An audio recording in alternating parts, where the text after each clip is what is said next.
Le chapitre ici à Yuma. C'est un grand privilège pour moi de recevoir cette invitation à revenir. Nous avons eu ici un temps béni la fois passée, et lorsque j'ai compris que je devais revenir, cela m'a beaucoup réjoui. Et d'entendre les témoignages et ces bonnes paroles des gens, cela vous fortifie un peu. Billy m'a dit que le frère de Las Vegas, qui désirait avoir une réunion là-bas dans le chapitre, désirait me voir sitôt le service terminé. Il a dit que nous avions une période libre en janvier qui nous permettrait d'en fixer une à Las Vegas juste avant la réunion de Phoenix. Ainsi, nous avons toujours désiré aller là-bas. Je crois que frère Art Wilson était là-bas il y a longtemps et il y est peut-être encore. Et il m'a demandé d'y aller, lui et sœur Wilson. Et je n'ai pas eu l'occasion de le faire, ainsi peut-être que cela sera le moment où j'irai. Voyez cela avec Billy Paul ou frère Roy Borders. Je crois qu'il est ici quelque part. Quelqu'un a dit que le frère Roy était ici. Frère Perry, Lee ou n'importe lequel pourra vous le dire. Et établissez les dates auxquelles nous devons venir. Maintenant, j'ai vu, il y a un petit moment, qu'il y avait ici beaucoup de prédicateurs, et je suis très heureux de rencontrer mes frères. J'aimerais avoir le temps d'aller chez vous parce que je sais que vous avez les meilleures cuisinières du pays. C'est bien.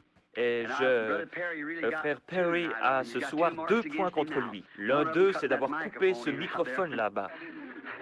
Vous êtes tenu responsable de cela, frère Perry. Je ne pense pas que vous étiez vraiment coupable, mais quelqu'un allait parler.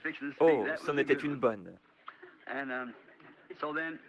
Puis, il alla de nouveau là-bas, et alors qu'il parlait, il dit, dites, il parlait à frère Collins ou à d'autres, et il dit, le souper était bon, mais, dit-il, laissez-moi vous dire que cet homme doit être un Espagnol ou quelque chose comme ça, ou un Mexicain. C'était le piment le plus fort que j'ai jamais goûté.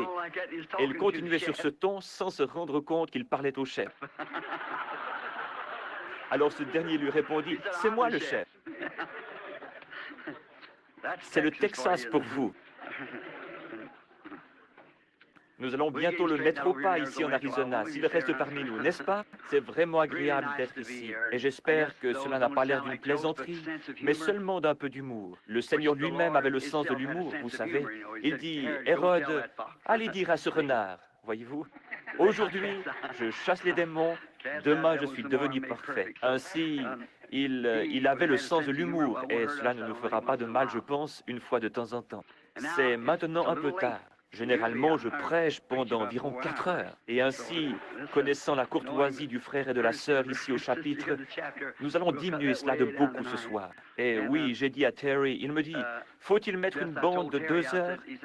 Je lui dis, non Terry, ceci est un banquet. Je dis, je parlerai juste pendant 30 à 40 minutes aux gens sur quelque chose que j'essaie chaque fois, sachant que lorsque j'étais un jeune homme, les gens venaient m'écouter parce que j'étais un jeune prédicateur, juste un jeune homme, un garçon, et ils disaient, eh bien, Billy Branham. Vous savez, je n'étais qu'un gamin qui n'avait jamais terminé l'école et sans instruction, et ils venaient pour entendre mes paroles à mots entrecoupés, mon anglais du Kentucky, et mes hits and hints and totes and carry. C'est comme lors d'une réunion ici il n'y a pas longtemps. Ils dirent, nous allons tous nous lever et chanter l'hymne national. Je me suis levé et j'ai dit, pour ma vieille demeure du Kentucky, tout là-bas. C'était la seule nation que je connaissais. Ainsi, c'était pour ce qui me concernait l'hymne national. Mais devenu plus âgé, vous devez avoir quelque chose de plus que cela. Voyez, Paul dit, lorsque j'étais un enfant, je parlais comme un enfant et je pensais comme un enfant. Vous agissiez comme un enfant, mais comme vous devenez plus âgé, alors vous commencez à faire vos premiers pas d'une façon pas très assurée, et vous retombez, et vous vous relevez, et vous essayez de nouveau, et après un certain temps, vous pouvez arriver au point où vous pouvez marcher sur une ligne droite. Et c'est ce que nous devons faire comme soldats de la croix. Maintenant, c'est le moment de marcher sur une ligne droite. Sur cette route qui va à la gloire. Je crois vraiment que nous vivons dans les derniers moments de l'histoire de ce monde. Je crois vraiment que la venue du Seigneur est peut-être plus proche que nous le pensons. Ainsi, maintenant, pendant environ 30 minutes de votre temps, J'aimerais attirer votre attention sur un passage de l'Écriture que j'aimerais utiliser comme texte, et je me référerai encore à d'autres.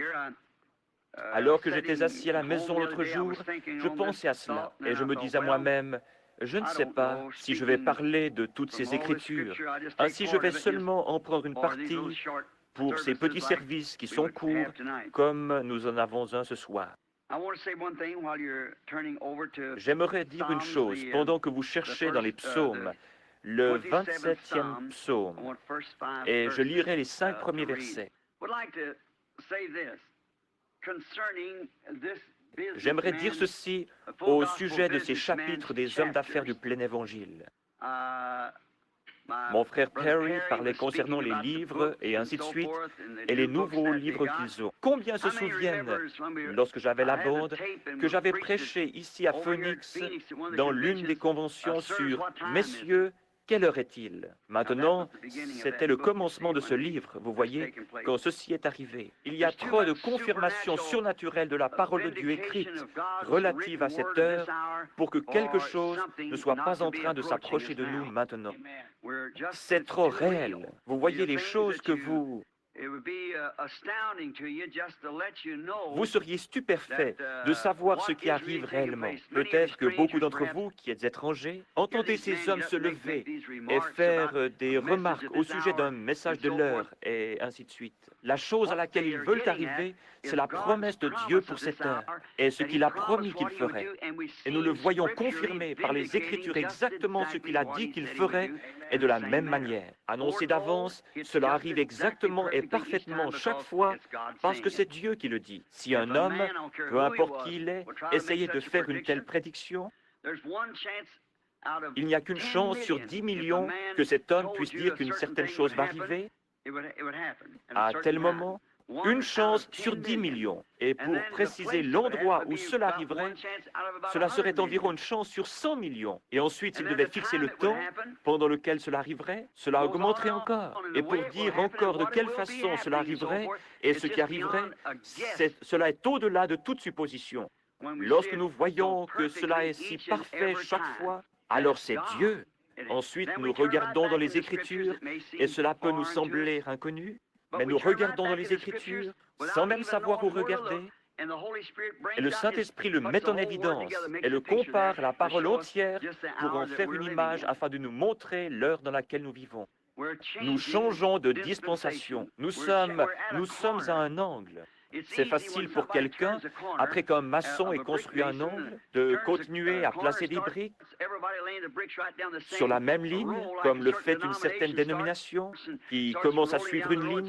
Mais lorsque vous devez faire ces tournants pour aller dans l'autre direction, maintenant Dieu ne construit pas un mur, il construit une maison, voyez-vous. Et il y a beaucoup de tranchées et de tournants qu'il a prédits ici dans la Bible.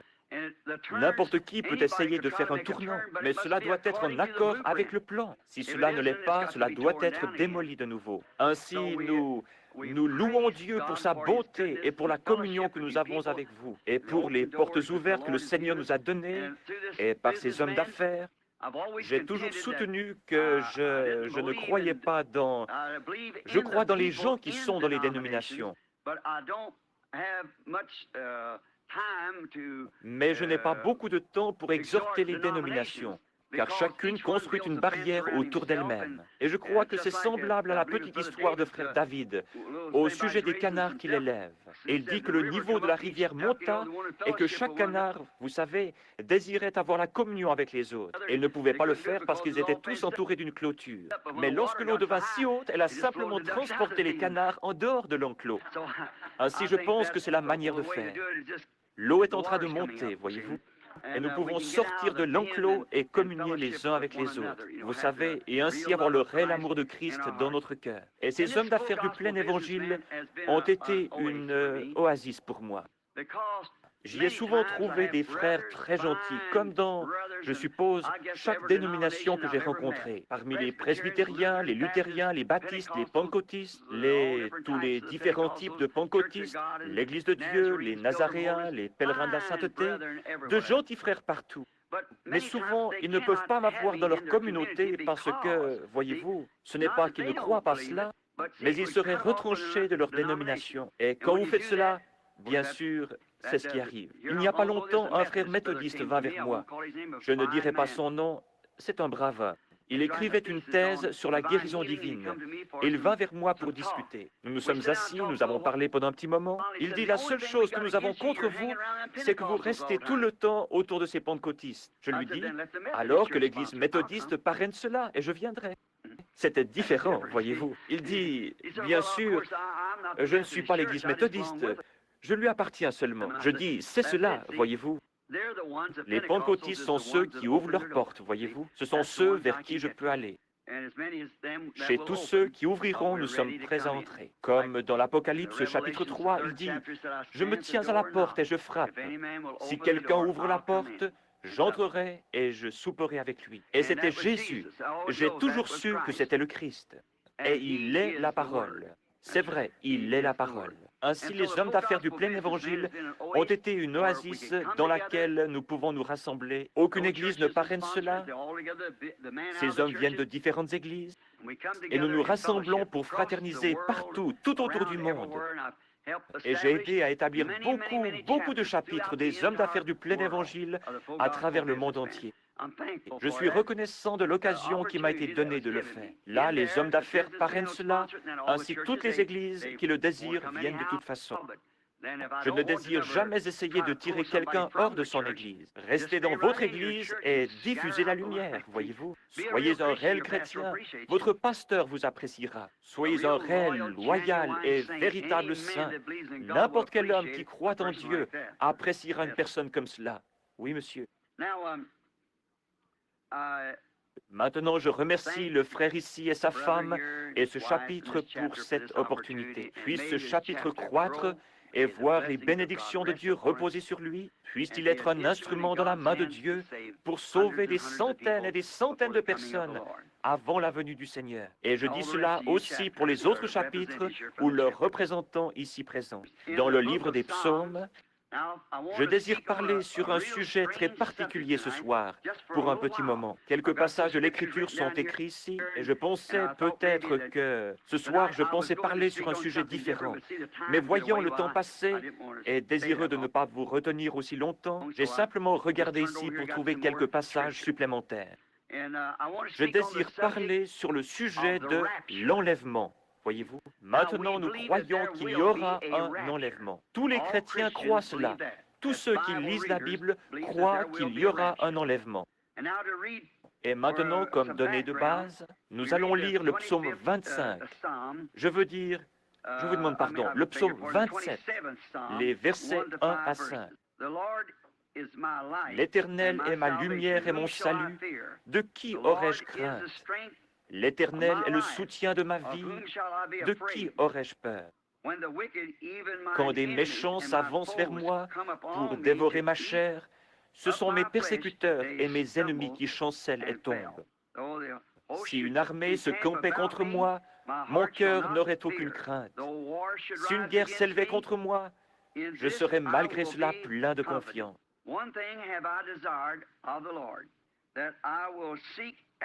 Je demande à l'Éternel une chose que je désire ardemment. Je voudrais habiter toute ma vie dans la maison de l'Éternel pour contempler la magnificence de l'Éternel et pour admirer son temple.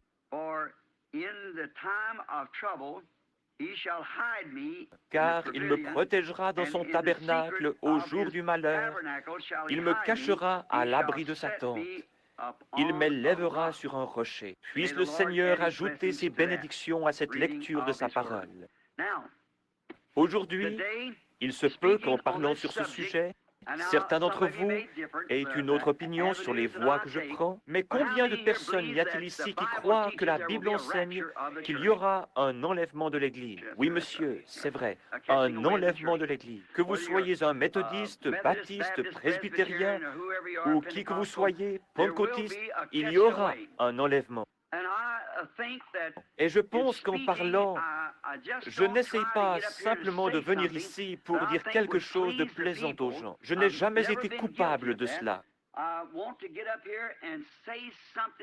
Je désire venir ici pour dire quelque chose que je me sens conduit à dire et qui, je pense, vous aiderait, quelque chose qui fasse avancer votre expérience avec Dieu si vous êtes un chrétien ou si vous n'êtes pas un chrétien, quelque chose qui vous fasse devenir si honteux de vous-même que vous deviendrez un chrétien.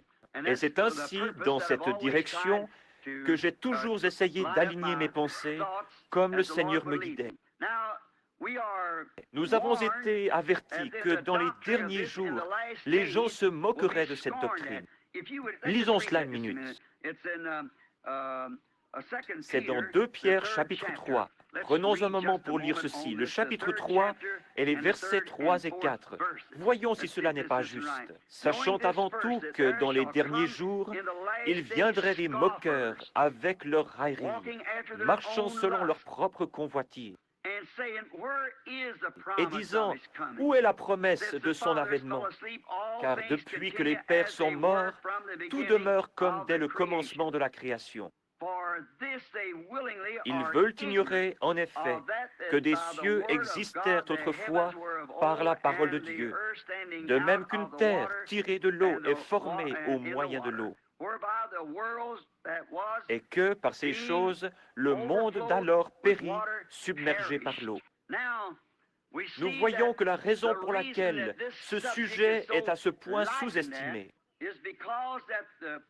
c'est que le prophète a dit ici que dans les derniers jours, ces moqueurs viendraient disant ces choses. Voyez-vous, cela a été prédit. La raison pour laquelle les gens agissent aujourd'hui comme ils le font, vous êtes prévenus, car la Bible dit que dans les derniers jours, ils seraient emportés, enflés d'orgueil, aimant le plaisir plus que Dieu, déloyaux, calomniateurs, intempérants, ennemis des gens de bien, ayant l'apparence de la piété, mais reniant ceux qui ont fait la force. Éloigne-toi de ces hommes-là. Peut-on s'attendre à une imitation de la vérité? Certainement. Lorsque Moïse alla en Égypte pour délivrer les enfants d'Israël, avec seulement un bâton dans sa main comme confirmation, et avec le Dieu du ciel derrière lui, il accomplit un miracle. Derrière lui, les imitateurs sont venus et ont fait la même chose. Voyez-vous? Ils sont venus en second, après qu'il l'ait fait premièrement. Alors ils sont venus parce qu'ils copiaient ce qui avait été fait. Ils imitaient l'original. Nous voyons cela. Et maintenant vous dites, mais cela c'était du temps de Moïse. Mais les mêmes Écritures disent qu'ils reviendront dans les derniers jours. De même que Jeannès et Jambres s'opposèrent à Moïse, de même ces hommes s'opposent à la vérité, étant corrompus d'entendement. Voyez-vous, des imitations, toutes sortes de choses pour troubler les gens. Et alors, si cet enlèvement qui va arriver, et il y a toujours quelque chose qui essaye de venir à l'encontre de ce que Dieu dit dans sa parole. C'est le but de Satan de faire cela. C'est comme ce que disait le frère de Las Vegas. Satan domine le monde et ses quartiers généraux sont là-bas. Je sais que Satan est le Dieu de ce monde. Chaque nation sous le ciel est contrôlée par lui. C'est exact. Ce monde appartient à Satan. Mais Jésus le reprendra. Un jour, Satan le lui a offert, mais il l'a refusé. Car il savait qu'il en deviendrait l'héritier dans les temps à venir. Des moqueurs. Restons un moment sur ce mot avant que nous allions plus loin. Des moqueurs. Je lisais il y a 2 semaines environ à Tucson un journal où il était dit qu'un Anglais venant d'Angleterre avait fait une déclaration. Cela se trouvait dans le titre du journal. Que la crucifixion de notre Seigneur Jésus-Christ était seulement un coup monté entre Pilate et Jésus. Et qu'il était seulement venu pour se faire passer pour quelqu'un. Et il ne nous est pas possible de réfuter cela, car toutes les choses de Dieu doivent être reçues par la foi. Nous devons le croire. Et il continua en donnant une description sur la manière dont cela pouvait être fait. Regardez, il n'y a pas longtemps dans cette grande nation qu'est l'Angleterre, là où John Wesley et Charles et beaucoup de ces grands prédicateurs du début, Spurgeon et les autres, ont prêché l'Évangile dans les granges et partout là-bas. Ils rejetèrent le message de leur jour et regardez ce qu'ils sont aujourd'hui. C'est à cet endroit que frère Williams et d'autres se trouvent ce soir. C'est l'un des pays les plus bas et les plus dégradés du monde. J'ai été partout dans le monde, mais je n'en connais aucun qui soit aussi illégitime que l'Angleterre. Billy Graham a dit la même chose. Il dut sortir avec sa femme des parcs. car il y avait des actes entre hommes et femmes qui se passaient publiquement sous leurs yeux. Lorsque j'étais là-bas, je n'ai jamais rien vu qui puisse briser le cœur d'un homme plus que ce qui se passe en Angleterre. Un pays qui a eu l'occasion et qui, une fois, a conduit le monde dans une réforme. Cela montre simplement comment on peut tomber. Mais voyez-vous, ce qui produit cela, c'est qu'en ce temps-là, le message fut proclamé et qu'aujourd'hui, les Anglais essaient de s'accrocher à ce même message. Cela ne marchera pas aujourd'hui. Cela ne marchera pas. Que serait-il arrivé si Moïse était venu et avait apporté le message de Noé? Nous allons construire une arche et nous mettre à flotter sur le Nil. Cela n'aurait pas marché. Et le message de Jésus n'aurait pas non plus marché pour Moïse. Et le message de Wesley ne marche pas non plus pour Luther ou le message de Luther pour Wesley. Et aujourd'hui, notre dernière grande réforme est la Pentecôte. Et aujourd'hui, nous nous éloignons de cela. Et le message pentecôtiste ne se mélange pas avec ceci, parce que c'est maintenant un autre jour. Tout cela est la parole de Dieu, mais l'édifice se construit, en commençant par les pieds, puis les bras, et en montant pour former une épouse pour l'enlèvement. Voyez-vous, cela n'évince pas les gens qui sont avant, car ils vécurent en fonction de leur message. Tous ceux qui étaient dans l'épouse sortiront. C'est pareil à la vie qui traverse une tige de blé. Elle quitte le grain de blé qui tomba dans le sol, afin de former la plante elle-même. Il n'y a pas longtemps, j'ai lu le livre qu'un Allemand avait écrit dans le but de critiquer. Il dit, de tous des fanatiques qu'il y a dans le monde, William Branham les dépasse tous. Il dit, il n'est rien d'autre qu'un... Il est un magicien. Il fait ces choses. Vous voyez, l'homme ne sait pas. Et cet homme était un critique. Il ne croyait même pas en Dieu. Il dit, un Dieu qui a pu rester pendant les âges sombres, avec ses mains croisées sur son ventre, et se moquer de mères chrétiennes et de ceux qui étaient censés être ses propres disciples, de ses mères avec de petits-enfants, et les laisser être dévorés par des lions, sans même faire un geste. Vous voyez comme l'esprit charnel et l'instruction ne peuvent saisir la vision? Ce grain de blé devait tomber dans le sol. Jésus dut mourir pour ressusciter de nouveau. Et l'église de la Pentecôte dut faire de même. Elle dut aller dans le sol pendant ces âges sombres. Chaque graine qui va dans le sol doit rester dans le noir afin de pouvoir se reproduire. Mais elle commença à germer avec Martin Luther, continua au travers de Wesley de la Pentecôte. Et maintenant, c'est dans le grain. Et les systèmes dénominationnels sont laissés en arrière. Ils ne sont que des tiges. C'est tout. Le système dénominationnel doit être brûlé. Mais le véritable grain de blé qui sort de chacune de ces réformes sera enlevé dans l'épouse. Cela formera complètement l'épouse. Maintenant, nous voyons qu'en Angleterre, ils imitèrent la crucifixion il n'y a pas longtemps. C'était un groupe de ces garçons aux longs cheveux qui criaient et appelaient Jésus « Petit Père » et tout le reste. C'est une telle racaille. Maintenant, vous dites, cela, c'est à Londres, en Angleterre. Mais regardez ce qu'il y avait dans le journal la semaine dernière, ici en Amérique. Un docteur en théologie d'une certaine école a dit que la crucifixion était un coup monté et que Jésus avait seulement essayé de se faire passer pour cela et qu'il avait bu du mandragore et que cela, nous voyons qu'il en est parlé dans la Genèse. C'est une plante un peu comme la marijuana. On la trouve là-bas en Orient. Et si vous en buvez, cela vous fera dormir. Et vous serez comme mort pendant 2 ou 3 jours de suite. Il dit que lorsqu'ils lui donnèrent du vinaigre et du fiel, c'est tout à fait possible que ce fût du mandragore à la place. Et lorsqu'ils lui donnèrent cela, il s'effondra comme s'il était mort. Ils le mirent dans la tombe et le couchèrent là. Et après 2 ou 3 jours, bien sûr, en retournant là-bas, il était de nouveau réveillé et parfaitement bien. Et dit-il, il allait ensuite en Inde et mourut quelque part d'une mort ordinaire, essayant de truquer une religion. Premièrement, ce critique. Que se passe-t-il avec les gens? Voyez-vous, il y a des moqueurs.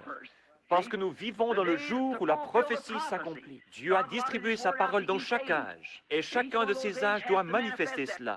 Il a aussi ordonné d'avance des hommes pour accomplir cette parole dans les âges. Chaque fois qu'il a distribué sa parole, il a destiné un homme pour cela.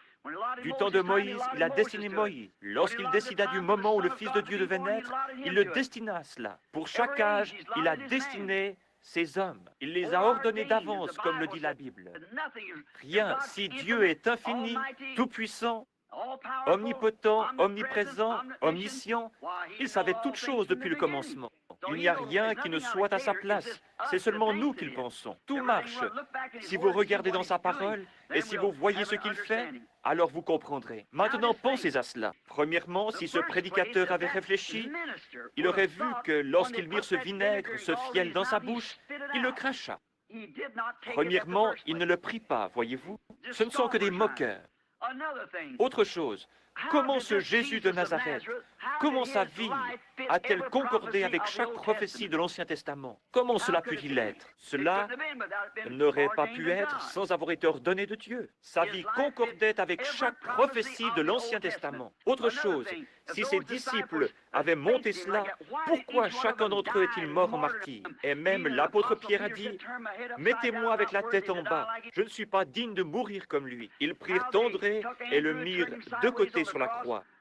Ils scellèrent tous leur témoignage avec leur propre sang. Ils croyaient en lui et ils l'aimaient et ils donnèrent leur vie pour lui. S'il était un truqueur, pourquoi aurait-il fait cela? Vous voyez, les gens ne comprennent pas l'application spirituelle. Il n'y a pas longtemps de cela, il y avait un grand homme ici, un grand rabbi, qui écrivit que lorsque Moïse traversa la mer Rouge, ce n'était pas de l'eau en réalité, et que l'eau ne forma jamais de mur. Et il dit que ce qui arriva, c'est qu'à l'autre bout de la mer Rouge, il y a un endroit avec des roseaux, et il traversa les roseaux. Il n'y avait là pas d'eau, il y avait seulement beaucoup de roseaux. Et ils traversèrent une sorte d'océan de roseaux. Et beaucoup d'ecclésiastiques croient cela.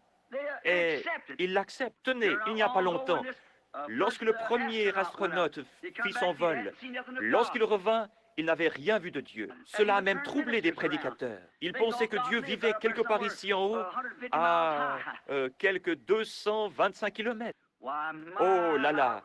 L'instruction et la sagesse de ce monde ont transformé l'Église en un tas de mauvaises herbes. L'instruction est le système d'enseignement, la science et la civilisation. Ces choses-là sont du diable. C'est la civilisation du diable, la Bible dit. Et notre civilisation qui va venir n'aura rien à voir du tout avec cette civilisation. Cela n'a rien à voir du tout avec elle. Ce sera une civilisation différente. Dans cette civilisation et dans ce monde scientifique que nous avons, plus nous devenons scientifiques, plus nous avançons vers la mort, avec ces choses et ces pièges pour tuer et tout le reste. Dans cette nouvelle civilisation, il n'y aura pas la mort, pas la maladie, pas la tristesse et pas la souffrance. Voyez-vous, là, il n'y en aura pas. Ainsi, cette civilisation devra être détruite parce qu'elle est du diable. Nous découvrons dans Genèse 4 que ce sont les gens du côté de Caïn qui commencèrent la civilisation, en construisant des villes et des cités, et ainsi de suite, et des instruments de musique, et qui se tournèrent vers la science. Et ainsi les gens s'éloignèrent encore plus de Dieu. Pourtant, ils étaient religieux. Mais c'est du côté des gens de Seth qu'ils commencèrent à invoquer le nom de l'Éternel. Vous parlez de quelque chose de subtil.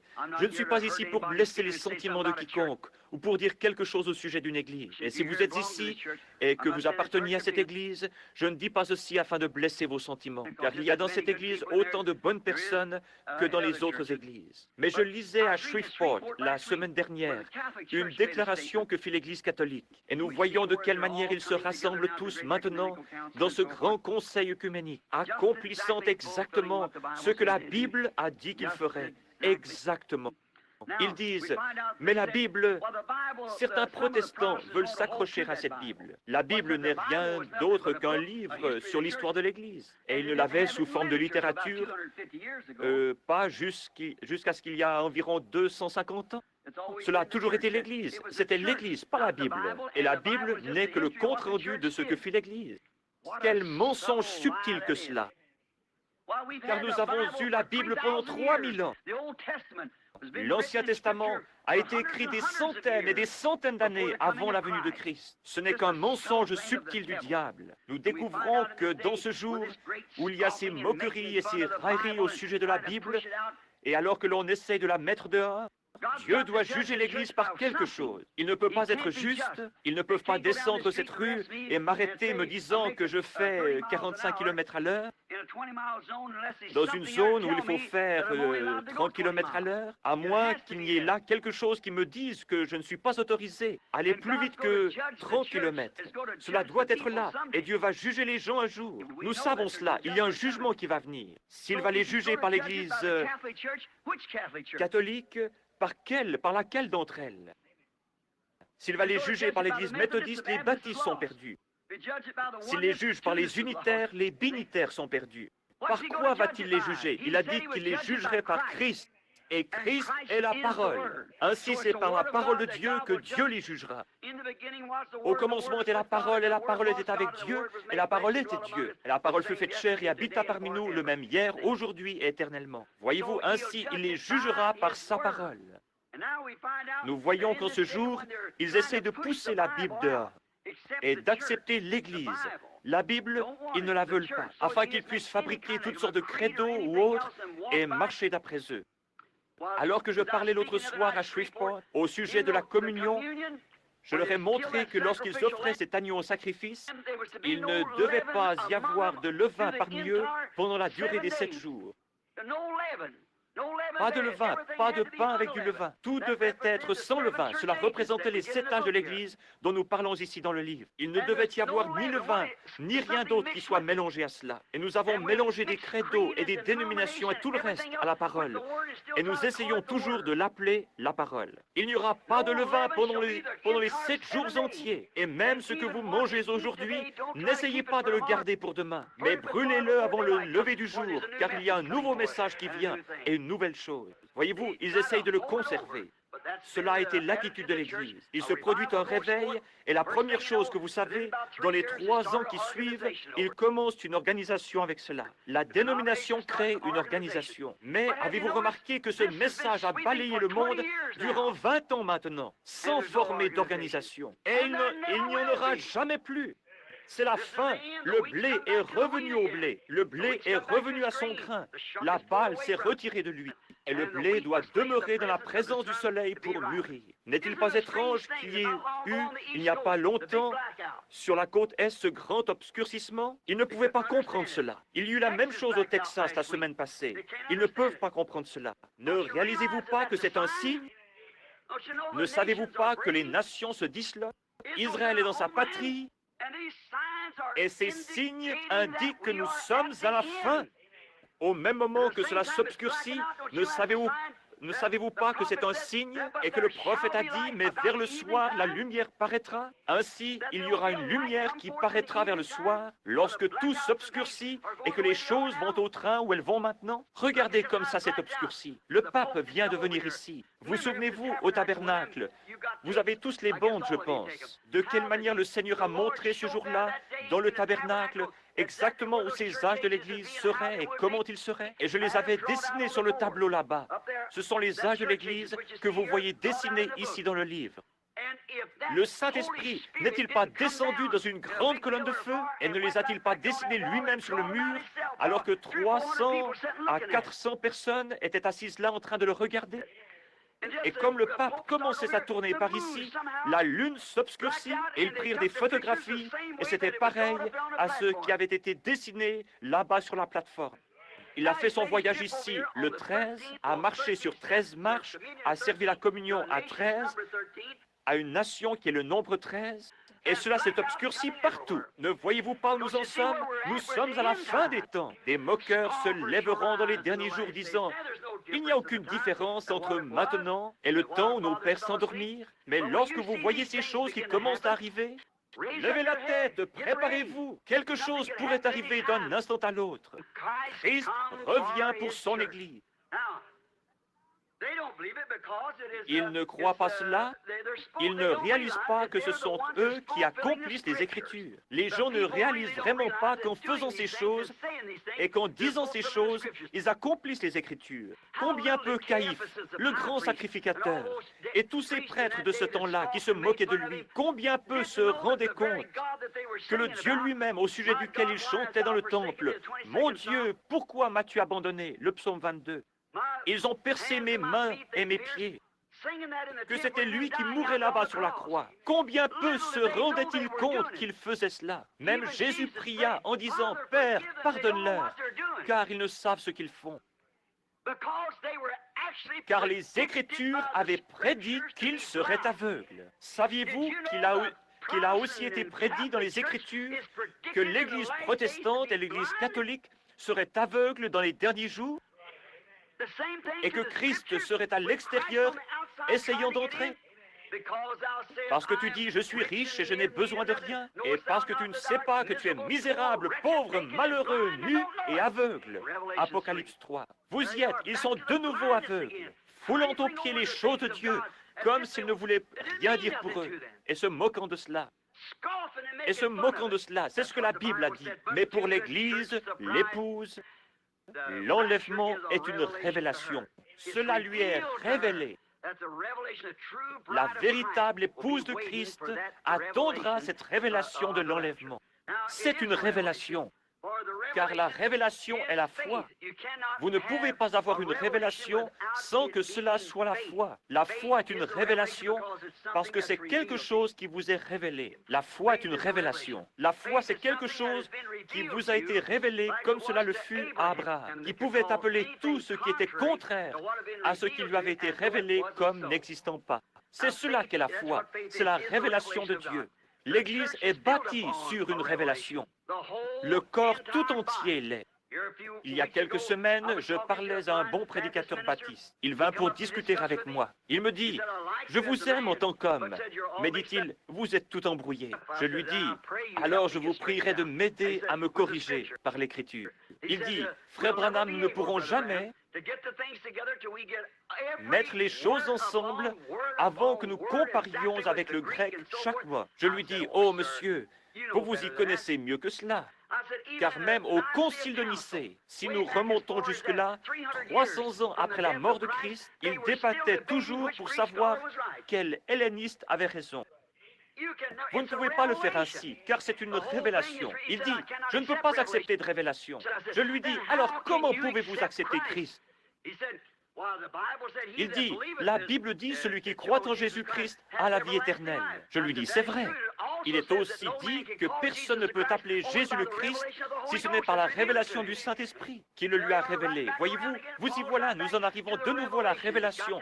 Cela doit être révélé. Dans la Bible, Caïn et Abel n'avaient pas de Bible à lire, mais cela fut révélé à Abel par la foi, ce qui est une révélation. Abel offrit à Dieu un sacrifice plus excellent que celui de Caïn, et Dieu témoigna qu'il était juste.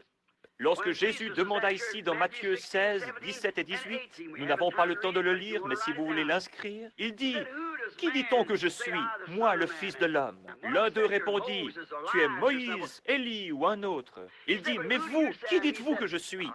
Il dit, « Tu es le Christ, le Fils du Dieu vivant. » Il dit, « Tu es heureux, Simon, fils de Jonas, car ce ne sont pas la chair et le sang qui t'ont révélé cela, mais c'est mon Père qui est dans les cieux. » Sur cette pierre, la révélation spirituelle montrant qui est Dieu, qui est Jésus, et qu'il est la révélation de Dieu. Dieu fait chair et révélé au monde. Il était dans le monde, Dieu était en Christ, réconciliant le monde avec lui-même, et révélant ce que Dieu était dans un corps de chair. Tu es le Christ, le oint, le Fils de Dieu. Il dit, ce ne sont pas la chair et le sang qui t'ont révélé cela, mais c'est mon Père qui est dans les cieux. Sur cette pierre, je bâtirai mon Église. La révélation de la parole en sa saison. Je bâtirai mon Église et les portes du séjour des morts ne prévaudront point contre elle. Le livre de l'Apocalypse ou Révélation est le dernier livre de la Bible. Il est scellé pour les incroyants. Dans celui-ci, au chapitre 22, la Bible dit, « Quiconque retranchera un mot de ce livre ou en ajoutera un, j'enlèverai sa part du livre de vie. » Nous réalisons alors que cela fut donné exclusivement pour les croyants. Cela ouvre le livre de l'Apocalypse et révèle qui est l'auteur de tout ce livre. Et cela montre qu'il doit être considéré comme l'alpha et l'oméga, de la Genèse à l'Apocalypse. Jésus-Christ le même du commencement à la fin. Et cela révèle le mystère complet de sa personne et ses plans relatifs aux âges de l'Église qui viendraient. Tout cela était scellé par 7 sceaux. Le livre était écrit, mais souvenez-vous qu'il était scellé avec 7 sceaux. Et ces 7 sceaux ne devaient pas être ouverts selon Apocalypse 10 avant que le dernier ange terrestre ne sonne de la trompette, Apocalypse 10, 7, voyez-vous, mais qu'au jour de la proclamation du message du dernier ange, c'est-à-dire le 7e ange, le mystère de Dieu s'accomplirait dans cet âge. Et c'est l'âge dans lequel nous vivons. Nous savons tous que nous vivons dans l'âge de Laodicée. Il n'y aura jamais un autre âge. Cela ne peut pas être. Ainsi, nous vivons dans l'âge de Laodicée.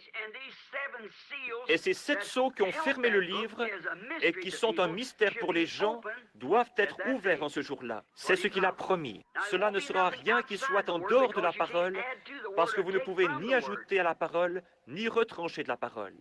Cela doit rester toujours la parole. Mais la révélation sert à en révéler la vérité, ce que c'est pour le faire concorder avec le reste de l'Écriture. Alors Dieu confirme que c'est la vérité. Voyez-vous, Dieu n'a pas besoin d'interprète. Il est son propre interprète. Il donne sa propre interprétation en faisant s'accomplir les choses qu'il a annoncées. Comme au commencement, il a dit « Que la lumière soit !» Et la lumière fut. Cela n'a pas besoin d'interprétation, c'est confirmé. Maintenant, il a promis certaines choses dans l'Écriture pour ces derniers jours. C'était là. C'est ainsi que Jésus était le Fils de Dieu. Il promit de l'envoyer. Quand il était ici sur la terre et que les gens ne pouvaient pas le croire, il leur disait « Sondez les Écritures, car en elles vous pensez avoir la vie éternelle, et ce sont elles qui témoignent de moi. Si je ne fais pas les œuvres de mon Père, alors ne me croyez pas. Mais si vous ne pouvez pas me croire, croyez les œuvres que je fais, parce qu'elles témoignent de moi. » Ainsi, dans l'âge de Wesley, les œuvres qu'il fit témoignèrent qui il était. Dans l'âge de Luther, avec la Réforme, assurément cela témoigna qui il était. Au temps des pentecôtistes, avec le retour aux dons, la restauration des dons, le parler en langue et les démons qui étaient chassés et les dons, cela a rendu témoignage. Il n'y avait pas de plaisanterie à ce sujet. Les gens ont dit, lorsque cela commença, j'ai lu des livres sur l'histoire de la Pentecôte. Ils dirent, cela ne peut pas durer longtemps, cela va se consumer, et cela brûle toujours. Pourquoi? Parce que vous ne pourrez jamais l'éteindre. Dieu a dit qu'il y aurait cela. C'est une portion de la parole, et vous ne pourrez pas plus l'éteindre que...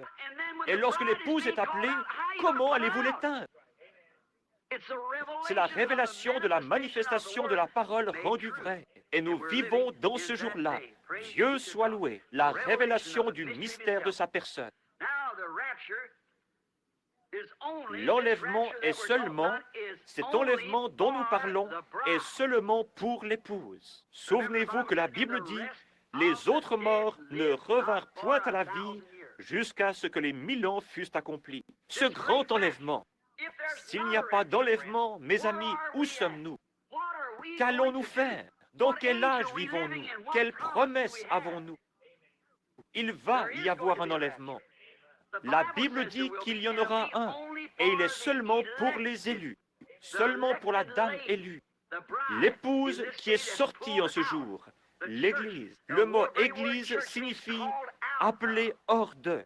Et comme Moïse appela une nation hors d'une nation, le Saint-Esprit appelle une épouse hors d'une église hors d'une église. Ce sont des membres venant de toutes les dénominations qui forment l'épouse. L'arbre épouse, comme il en est parlé dans la bande, l'arbre épouse.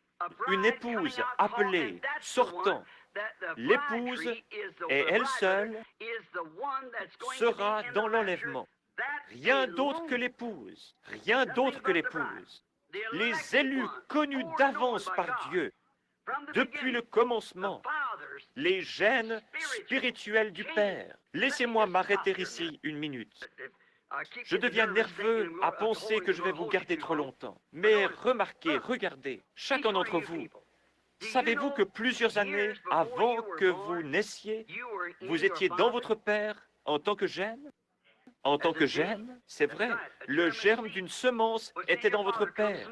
Et il vient du sexe mâle, pas du sexe femelle, voyez-vous? La femelle fournit l'œuf, le champ d'ensemencement. Mais le germe vient du... Par exemple, mon père ou mon fils qui est ici, lorsque j'avais 16 ans, mon fils était en moi. Je ne le connaissais pas, mais il était là. Maintenant, au travers d'un champ d'ensemencement, au travers du mariage, il est devenu à mon image. Je le connais, je peux communiquer avec lui. Et il est venu lorsque c'était le bon moment. Pareillement, si vous avez la vie éternelle, vous étiez en Dieu avant même qu'il y ait un monde. Vous êtes une partie, un fils de Dieu, un attribut de Dieu. Il savait l'âge dans lequel vous viendriez. Il vous a prédestiné à prendre cette place-là dans cet âge.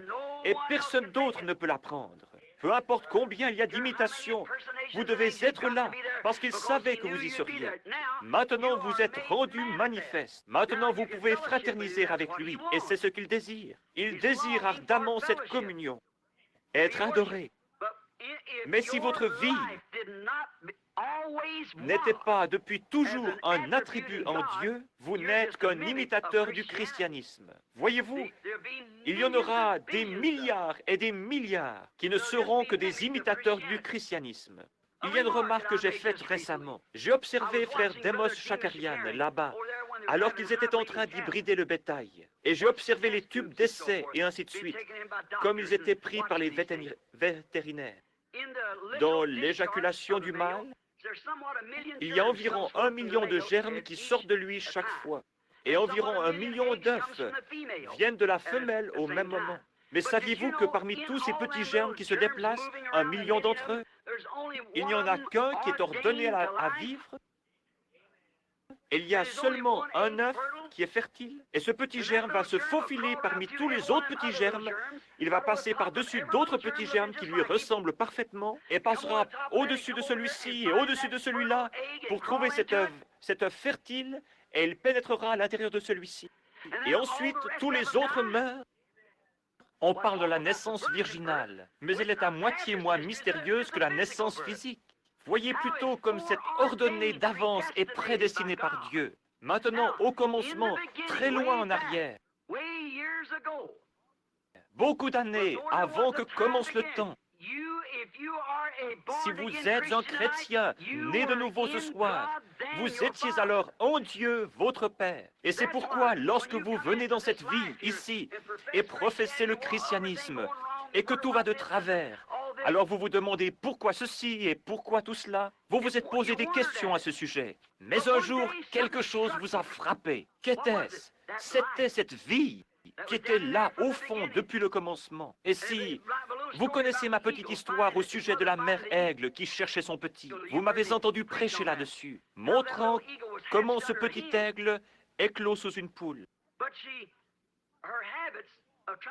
Elle essayait de nourrir ses petits poulets, mais le petit aigle ne pouvait pas digérer cela, parce qu'il n'était pas un poulet pour commencer. Pourtant, il était dans l'enclos avec les poulets, et il suivait les poulets. Mais lorsqu'elle grattait dans la basse-cour, le petit aigle ne pouvait le supporter. Chaque fois qu'elle gloussait, tous les petits poulets s'en allaient, et ainsi il allait aussi.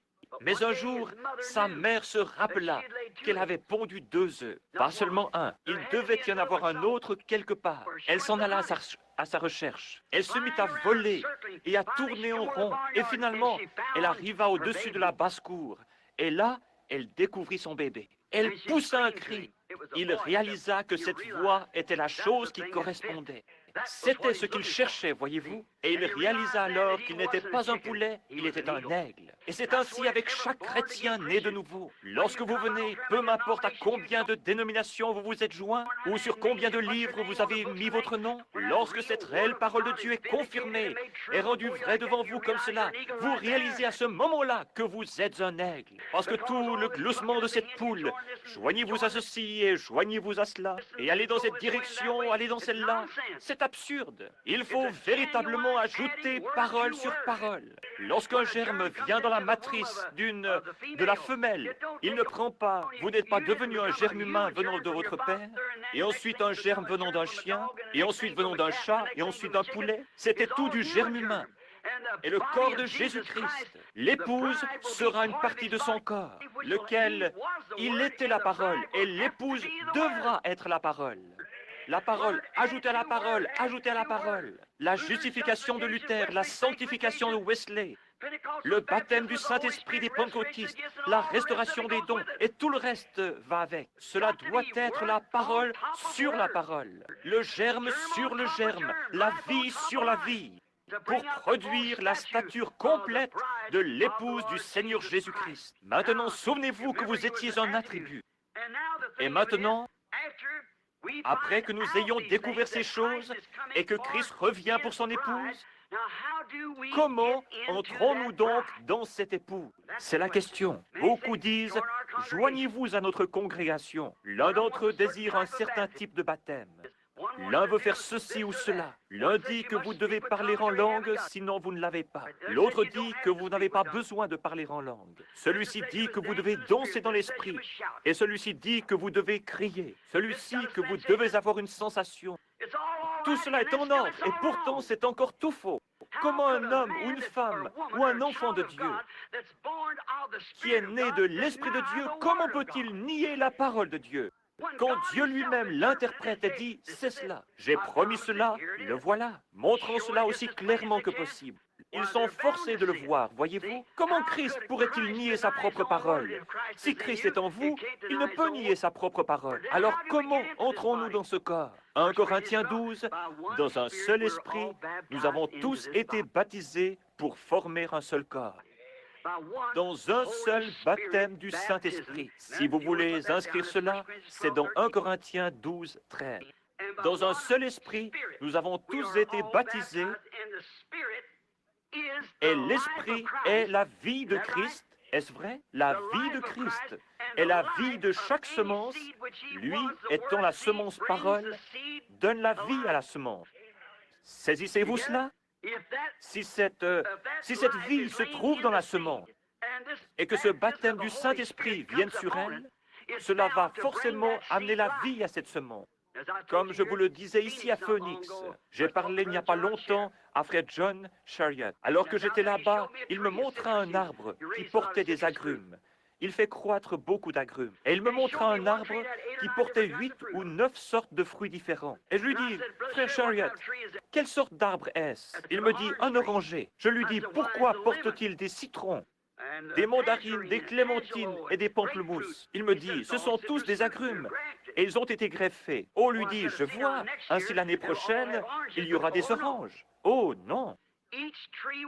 Chaque branche portera ses propres fruits. Beaucoup d'entre vous qui cultivez des fruits et qui habitez ici dans cette vallée agrume savez cela. Elle portera ses propres fruits. Si vous mettez une branche de citronnier sur un oranger, elle produira des citrons. Elle produira des citrons parce que c'est la nature de cet agrume. Mais pourtant, elle ne portera pas le fruit original. Et c'est ce que nous avons fait. Nous y avons greffé des credos et toutes sortes d'autres choses. Toutes sortes d'autres choses. Comment les méthodistes pourraient-ils enfanter autre chose qu'un enfant méthodiste? Comment n'importe quelle dénomination pourrait-elle enfanter autre chose qu'un enfant dénominationnel? Mais si une branche originelle sort de cet arbre, elle produira des oranges. Et alors si Dieu fait quelque chose dans l'Église, ce sera original et à nouveau exactement avec la parole. Cela doit être ainsi, parce que la vie est dans l'arbre et il produit selon son espèce. Maintenant, nous voyons que cette grande Église s'est déplacée pendant les âges en portant son fruit. Et comme les branches arrêtaient de produire, il les émondait. Dans Saint Jean 15, il n'a jamais émondé le cep, mais il a enlevé les branches. Il les a coupées parce qu'elles ne portaient pas de fruits. Jésus veut du fruit pour lui-même. Sa femme doit enfanter des enfants semblables à lui. Alors, si elle n'enfante pas d'enfants, des enfants épouses, des enfants paroles, alors c'est un enfant dénominationnel. Elle est donc retournée à son premier amour pour le monde et dénomination. Elles ne peuvent pas enfanter un réel et véritable chrétien né de nouveau parce qu'il n'y a là rien pour le faire. De même, si vous prenez une branche de citronnier et que vous la greffiez, elle portera des citrons. Mais elle ne peut pas produire d'oranges. Parce que cela n'y était pas au commencement. Mais si cela avait été ordonné au commencement et que la préconnaissance de Dieu les prédestinait, cela doit produire des oranges et cela ne peut rien produire d'autre. C'est ainsi avec l'Église du Dieu vivant. Lorsque l'heure arrive, chacun, si Dieu commence à faire quelque chose, chacun prend la balle et s'en va. Voyez-vous? Cela a toujours été ainsi. Il n'y a pas longtemps, je lisais l'histoire de Martin Luther. Cela disait que ce n'était pas si difficile de croire que Martin Luther put protester contre l'Église catholique et s'en tirer. Mais la chose étrange, c'est qu'il put garder la tête au-dessus de tout le fanatisme qui suivit son réveil et toujours rester droit sur sa justification. Voyez-vous? C'est ainsi dans tout. Il y a des imitations et tout tombe. Regardez Madame Semple McPherson, Aimée Semple McPherson, qui avait ce temple ici. Chaque femme prédicateur avait ses ailes et transportait la Bible de la même façon qu'elle. C'était simplement des imitations charnelles. Cela ne peut pas être l'original. C'est la raison pour laquelle les églises ne peuvent pas l'être. Si vous laissez une église avoir quelque chose dans une ville, l'autre église ne peut pas le supporter jusqu'à ce qu'elle l'ait aussi, voyez-vous? Elles ne sont plus l'original. La parole de Dieu est originale. C'est la parole, elle doit produire selon son espèce au temps convenable. Cela ayant été élu et prédestiné par Dieu le Père. Maintenant, comment entrons-nous dans cette Église? Dans un seul esprit. Nous avons tous été baptisés pour former un seul corps. Le corps de Christ, qui est l'épouse, la parole. Nous avons été baptisés pour le former par le Saint-Esprit. Maintenant, regardons si, oui ou non, nous sommes dans le dernier âge. Nous le découvrons si nous lisons dans la Genèse, vers le chapitre 5. Vous pouvez aussi lire dans Luc. Et là, vous verrez qu'Enoch était le 7e depuis Noé. Enoch, cela touche à la semence du serpent. Car si Caïn était le fils d'Abel, alors Enoch était le 8e, voyez-vous. Mais nulle part dans la Bible, il est dit que Caïn était le fils d'Abel, ou Caïn, le fils d'Adam. Mais la Bible dit qu'il était du malin, et Adam n'était pas le malin. Voyez-vous, Caïn était du malin. Nous voyons ici qu'Enoch était le 7e depuis Noé, ce qui est un type des âges de l'Église. Les 6 autres hommes qui étaient avant lui moururent, mais Enoch fut enlevé. Enoch fut enlevé. C'est le 7e âge de l'Église qui est pris dans l'enlèvement.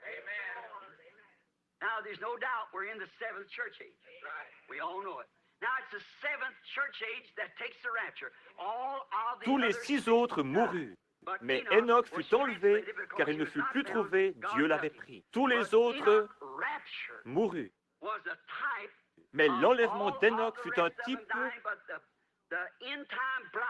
de l'épouse des derniers jours qui sera appelée hors du 7e âge de l'Église et sera enlevée sans passer par la mort. Nous rendons maintenant témoignage de cet âge. Oh là là, creusons maintenant plus profondément, voyez-vous. Voici aussi un type des 7 âges de l'Église. Il est dit dans Apocalypse, chapitre 10, verset 7, que le grand mystère du livre devait être dévoilé par le message du 7e ange. Or, il y a un messager en haut, toujours, et un messager sur la terre. Le mot ange, en anglais, veut dire un messager. Et lorsque le 7e ange commence à proclamer son message, mais pas lorsqu'il commença son ministère. Jésus, quand il commença son ministère, commença par guérir les malades et les affligés. Et oh, ce grand rabbi, il est un prophète, et tout le monde le voulait dans son église. Mais lorsqu'un jour il s'assit et dit, « Moi et mon Père, nous sommes un », c'était différent. C'était différent. Et à moins que vous ne mangiez la chair du Fils de l'homme et ne buviez son sang, vous n'avez pas de vie en vous. Mais c'est un vampire, voyez-vous. C'était différent. Il ne l'a pas expliqué. Ils avaient déjà vu la manifestation, la confirmation de la parole de Dieu pour son âge rendu réel. Et cela leur prouva qu'il était le messager de cet âge. Et il n'avait rien besoin d'expliquer. Ses disciples n'étaient peut-être pas capables de l'expliquer, mais ils le croyaient, qu'ils puissent l'expliquer ou non. Ils restèrent tranquilles et crurent cela. Comment pouvaient-ils dire s'ils allaient manger sa chair et boire son sang? C'était impossible pour eux de le faire. Mais ils le croyaient, parce qu'ils étaient ordonnés. Jésus a dit qu'il les avait choisis avant la fondation du monde, voyez-vous? Ils croyaient cela, qu'ils puissent l'expliquer ou non, ils le croyaient toujours. Maintenant, observez bien, dans le 7e âge de l'Église, lorsque le 7e ange commence à se faire entendre, les mystères de Dieu doivent être dévoilés à ce moment-là. Les sceaux que les réformateurs, ce fut une question de temps. Luther ne vécut pas assez longtemps, Wesley non plus, et les âges ne durèrent pas assez longtemps. Ces réformateurs avaient leur message pour ce jour-là, et les gens s'en emparèrent et en firent une dénomination. Qu'est-ce que cela? Vous ne pouvez jamais battre la nature. La nature témoigne toujours. Dieu agit en continuité avec la nature. Cela doit être ainsi. Par exemple, le soleil, lorsqu'il se lève le matin, c'est un petit bébé qui vient de naître. Il est faible, il n'apporte pas beaucoup de chaleur. À 10 heures, il sort du collège. Au milieu du jour, Il entre dans la vie. À 3 heures de l'après-midi, il devient vieux. À 5 heures, il meurt. Il est vieux et faible de nouveau. Et il retourne dans la tombe. Est-ce la fin? Il ressuscite de nouveau le matin suivant, voyez-vous? Regardez les arbres, comme ils poussent leurs feuilles, tout ce qu'ils font. Nous voyons que les feuilles tombent de l'arbre et retournent à la terre. La vie redescend dans les racines de l'arbre. Est-ce la fin? Le printemps suivant, il y a une nouvelle vie qui revient. Maintenant, observez les églises. Et vous verrez qu'il s'est passé la même chose dans la Réforme. C'est monté. Ce grain de blé tomba dans le sol et mourut pendant la persécution des âges sombres. Il alla dans le sol. Il devait mourir. N'importe quel homme qui est spirituel peut voir cela. À moins que cette semence ne meure et pourrisse, elle demeure seule. Elle devait aller dans le sol pendant ces âges sombres. Elle demeura là, pourrie, et de là sortir 2 petits brins d'herbe formant l'Église luthérienne. De l'Église luthérienne sortiront encore davantage de brins d'herbe, comme Zwingli et les autres. Cela continua à monter jusqu'à l'aigrette, ce qui représentait John Wesley et le grand âge missionnaire. Cela retomba. De la sortie cet âge trompeur, l'âge pentecôtiste, ce grain de blé, y a-t-il ici quelqu'un qui ait déjà cultivé du blé? Regardez ce blé lorsque vous allez pour l'examiner. Lorsque vous allez pour l'examiner, vous dites « j'ai du blé ». Il vous semble que vous avez là du blé. Ouvrez-le et regardez très attentivement. Vous verrez que vous n'avez pas de blé du tout.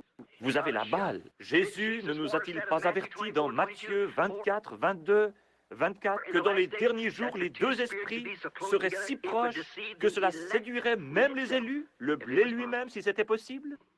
Voyez-vous, c'est un porteur. La vie qui monta et qui traversa Luther fut ce qui forma Wesley. La vie qui sortit de Wesley est ce qui forma la Pentecôte. La vie qui sortit de la Pentecôte forma le blé.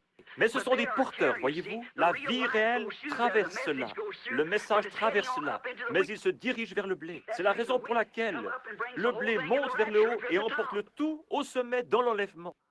L'épouse elle-même sort de chaque âge. Mais la souche dénominationnelle meurt. Elle sèche et elle meurt. Avez-vous remarqué dans ces derniers jours de quelle manière elle commence à se retirer? Lorsque ce blé commence à croître, alors la balle commence à se séparer de lui. Regardez de nouveau ce petit épi de blé. Ouvrez-le comme ceci et regardez à l'intérieur. Vous verrez qu'il y a un petit bourgeon de blé là, tout au fond. Vous avez besoin de prendre un microscope qui grossisse 30 fois pour regarder là-dedans et pour voir ce petit bourgeon de blé qui est là au fond, voyez-vous? Mais il est là tout au fond et il commence à grandir. Maintenant, cette balle doit être là pour le protéger et pour lui donner une chance de sortir. Mais alors, lorsqu'il commence à croître et que le message commence à se répandre, alors la balle se retire de lui et la vie sort de cette balle et va directement dans le blé. Cela continue ainsi, c'est ainsi dans chaque âge. Cela ne peut pas battre la nature. C'est là la continuité de Dieu, la manière dont il fait les choses. C'est l'âge dans lequel nous vivons en ce moment, le 7e âge de l'Église. Tout doit être manifesté dans le grain de blé à la fin. Si vous prenez Luc chapitre 17 et verset 30, il dit ce qui arriva du temps de Sodome arrivera de même à la venue du Fils de l'homme lorsque le Fils de l'homme commencera à se révéler. Qu'est-ce que révéler? C'est apporter la révélation de ce qu'il est dans ce jour-là, et ainsi révéler aux gens la parole qui est pour ce jour. Celle-ci étant révélée aux gens par la manifestation du Saint-Esprit, montrant Jésus vivant au milieu de nous. Et souvenez-vous qu'il était représenté là dans un homme. Un homme. Il dit, ce qui arriva, maintenant il lut dans la même Bible que nous, dans la Genèse.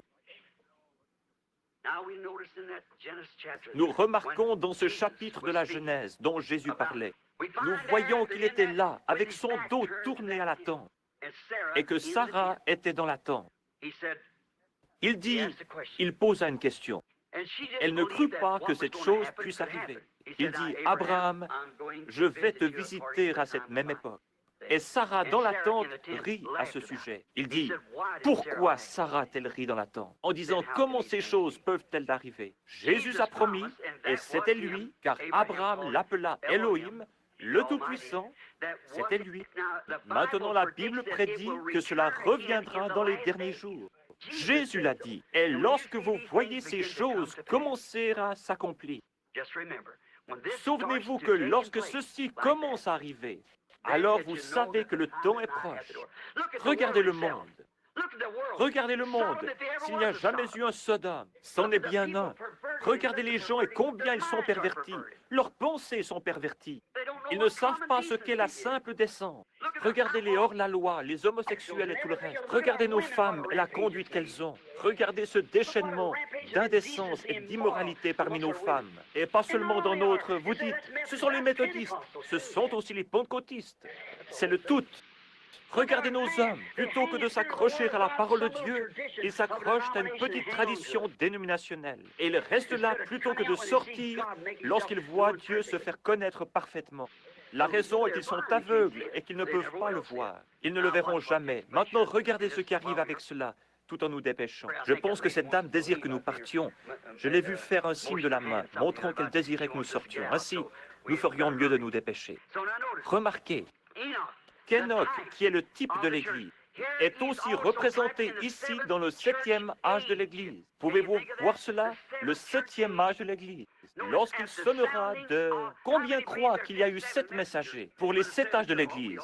Oh, nous croyons tout cela. Si nous croyons cette Bible, si nous ne croyons pas la Bible, bien sûr que nous ne croirons pas cela. Mais il y a eu... Nous vivons maintenant dans le 7e âge de l'Église. Et lorsque la Bible dit que ce 7e âge de l'Église, elle dit que lorsque le messager du 7e âge de l'Église commence à proclamer son message, les mystères de toutes les choses qui ont été tordues au cours des âges seraient révélés en ce temps-là. Et nous le voyons ici, le Fils de l'homme venant parmi son peuple et confirmant exactement son message comme il a dit qu'il le ferait. Nous trouvons cela dans ce dernier âge. C'est pareil aux 7 veilles. Il n'est pas venu dans la première veille, ni dans la deuxième, ni dans la troisième, ni dans la quatrième, mais il vient dans la 7e veille. C'était Enoch, le 7e, qui fut enlevé, et Noé, le type du reste des Juifs, fut transporté par-dessus. Du temps de la Bible, pour parler au sujet des veilles, les nuits n'étaient pas divisées en heures. Maintenant, écoutez attentivement. Je vais me dépêcher parce qu'ils veulent la pièce. Non, la nuit n'était pas divisée en heures du temps de la Bible. Elle était divisée en veilles. Il y avait 3 veilles. La première veille allait de 9 heures jusqu'à minuit. La deuxième veille allait de minuit à 3 heures. Et la troisième veille de la nuit allait de 3 heures à 6 heures. Nous avons 3 fois 3, ce qui fait 9. Et ceci est un nombre imparfait. Alors nous revenons au nombre 7 pour l'enlèvement, lequel arrivera, je crois, entre 6 heures et 7 heures, ou 6 heures et 9 heures un certain matin. Car la trompette du Seigneur sonnera ce matin radieux et sans nuage, lorsque les morts en Christ ressusciteront, et qu'ils partageront la gloire de sa résurrection, lorsque ceux qu'il a choisis se rassembleront à leur demeure au-delà du ciel, lorsque l'appel retentira là-bas, j'y serai. Le mot anglais « rapture » que nous employons pour désigner l'enlèvement n'est même pas utilisé du tout dans la Bible en anglais. Nous avons simplement placé ce mot-là. La Bible dit plutôt « caught up »,« being caught up », c'est-à-dire pris en haut. Être pris en haut. Nous lisons ici dans 2 Thessaloniciens, ou plutôt 1 Thessalonicien, l'ordre dans lequel ce grand enlèvement arrivera dans les derniers jours. Écoutez ceci. Nous allons commencer avec le verset 13. « Or, nous ne voulons pas, frères, que vous soyez dans l'ignorance à l'égard de ceux qui dorment, afin que vous ne soyez pas affligés comme les autres qui n'ont pas d'espérance. Car si nous croyons que Jésus mourut et qu'il est ressuscité, de même aussi avec lui, Dieu amènera ceux qui se sont endormis en Jésus. Car nous vous disons ceci par la parole du Seigneur, que nous, les vivants qui demeurerons jusqu'à la venue du Seigneur, nous ne devancerons, ce mot devancer signifie faire obstacle, aucunement ceux qui se sont endormis. Car le Seigneur lui-même, écoutez attentivement, car le Seigneur lui-même, avec un cri de commandement ou de rassemblement, avec une voix d'archange et avec la trompette de Dieu, descendra du ciel. Et les morts en Christ ressusciteront premièrement. Je veux que vous remarquiez cette grande chose qui arrive ici maintenant. Ne manquez pas ceci. Notez bien, la parole dit ici dans 2 Thessaloniciens qu'il y a 3 choses, du verset 13 au verset 16, qu'il y a 3 choses qui doivent arriver avant que le Seigneur lui-même apparaisse. Rapidement maintenant, afin que nous puissions terminer, voyez-vous. La première chose qui arrive est un cri de commandement, puis une voix et ensuite une trompette. Lisons-le maintenant et voyons si c'est juste, voyez-vous. Car le Seigneur lui-même, verset 16, avec un cri de commandement, avec une voix d'archange et avec la trompette de Dieu, descendra du ciel. Trois choses doivent arriver: un cri de commandement, une voix, une trompette, avant que Jésus apparaisse. Prenons le cri de commandement. Jésus fait ces trois choses pendant qu'il descend. Un cri de commandement. Qu'est-ce qu'un cri de commandement? C'est le message qui est proclamé premièrement. Le pain de vie vivant manifestant l'épouse. Dieu a une façon de faire les choses et il ne change jamais son principe. Il ne change jamais son... Il est le Dieu qui ne change pas. Dans Amos 3,7, il dit qu'il ne fera rien sur la terre avant qu'il ait premièrement révélé à ses serviteurs les prophètes. Et aussi sûrement qu'il l'a promis, il le fera. Nous avons traversé les âges de l'Église, mais il nous a été promis que dans les derniers jours, conformément à Malachie 4, il y aurait le retour d'un prophète dans le pays. C'est vrai. Remarquez sa nature et ce à quoi il ressemblera. Dieu utilise cet esprit 5 fois. Une fois dans Élie, puis dans Élisée et dans Jean-Baptiste, ensuite pour appeler l'Église à sortir et pour le reste des Juifs. 5 fois. La grâce. Ige et S-U-S, F-A-I-T-H, foi en anglais, et c'est le nombre de la grâce. Voyez-vous? Bon. Maintenant, souvenez-vous que le message a été promis. Comme tous ces mystères ont été à tel point embrouillés par un tas d'ecclésiastiques, il faudra que cela soit un prophète venant directement de Dieu pour révéler cela. Et c'est exactement ce qu'il a promis de faire, voyez-vous? Maintenant, souvenez-vous que la parole du Seigneur vient au prophète, pas au théologien, au prophète. Il est un réflecteur de la parole de Dieu. Il ne peut rien dire, il ne peut pas dire ses propres pensées, il peut seulement dire ce que Dieu révèle. Même le prophète Balaam, lorsqu'il essaya de vendre ses droits, il dit, « Comment un prophète peut-il dire quelque chose que Dieu n'ait pas mis dans sa bouche? C'est une chose que Dieu fait qui vous empêche de dire quelque chose d'autre. Vous êtes né ainsi. Vous ne pourriez pas plus le faire que, comme si vous disiez, je ne peux pas ouvrir mes yeux, alors que vous êtes en train de regarder. Voyez-vous, vous le pouvez. Vous ne pouvez pas ne pas étendre votre main alors que vous le pouvez. Voyez-vous, vous ne pouvez pas être un chien alors que vous êtes un humain. Voyez-vous, vous êtes simplement fait ainsi. Et Dieu doit toujours, dans l'âge d'Ésaïe, de Jérémie, d'Élie et dans les âges qui se sont écoulés, lorsque le groupe ecclésiastique commençait à tout embrouiller, il envoyait un prophète qu'il prenait dans un endroit inconnu. Celui-ci ne doit appartenir à aucune de leurs situations. Il doit prononcer sa parole et ensuite être retiré de la scène. C'est un homme rude, dédié à la vérité de Dieu. Et c'est toujours pour que vous puissiez le reconnaître. Il dit, s'il y en a un parmi vous qui est spirituel ou prophète, maintenant, un prophète, il y a dans l'Église le don de prophétie, mais un prophète est prédestiné et préordonné pour l'heure.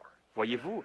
Oui, monsieur. Maintenant, si une prophétie est donnée, 2 ou 3 doivent la juger pour savoir si elle est vraie ou fausse avant que l'Église puisse la recevoir. Mais personne ne le faisait pour un prophète, parce qu'il était absolument la parole de Dieu. Il était cette parole dans son jour. Vous voyez, Dieu se reflétait. Si Dieu a promis de nous envoyer cela de nouveau dans les derniers jours, c'est afin de faire sortir cette épouse de ce désordre ecclésiastique.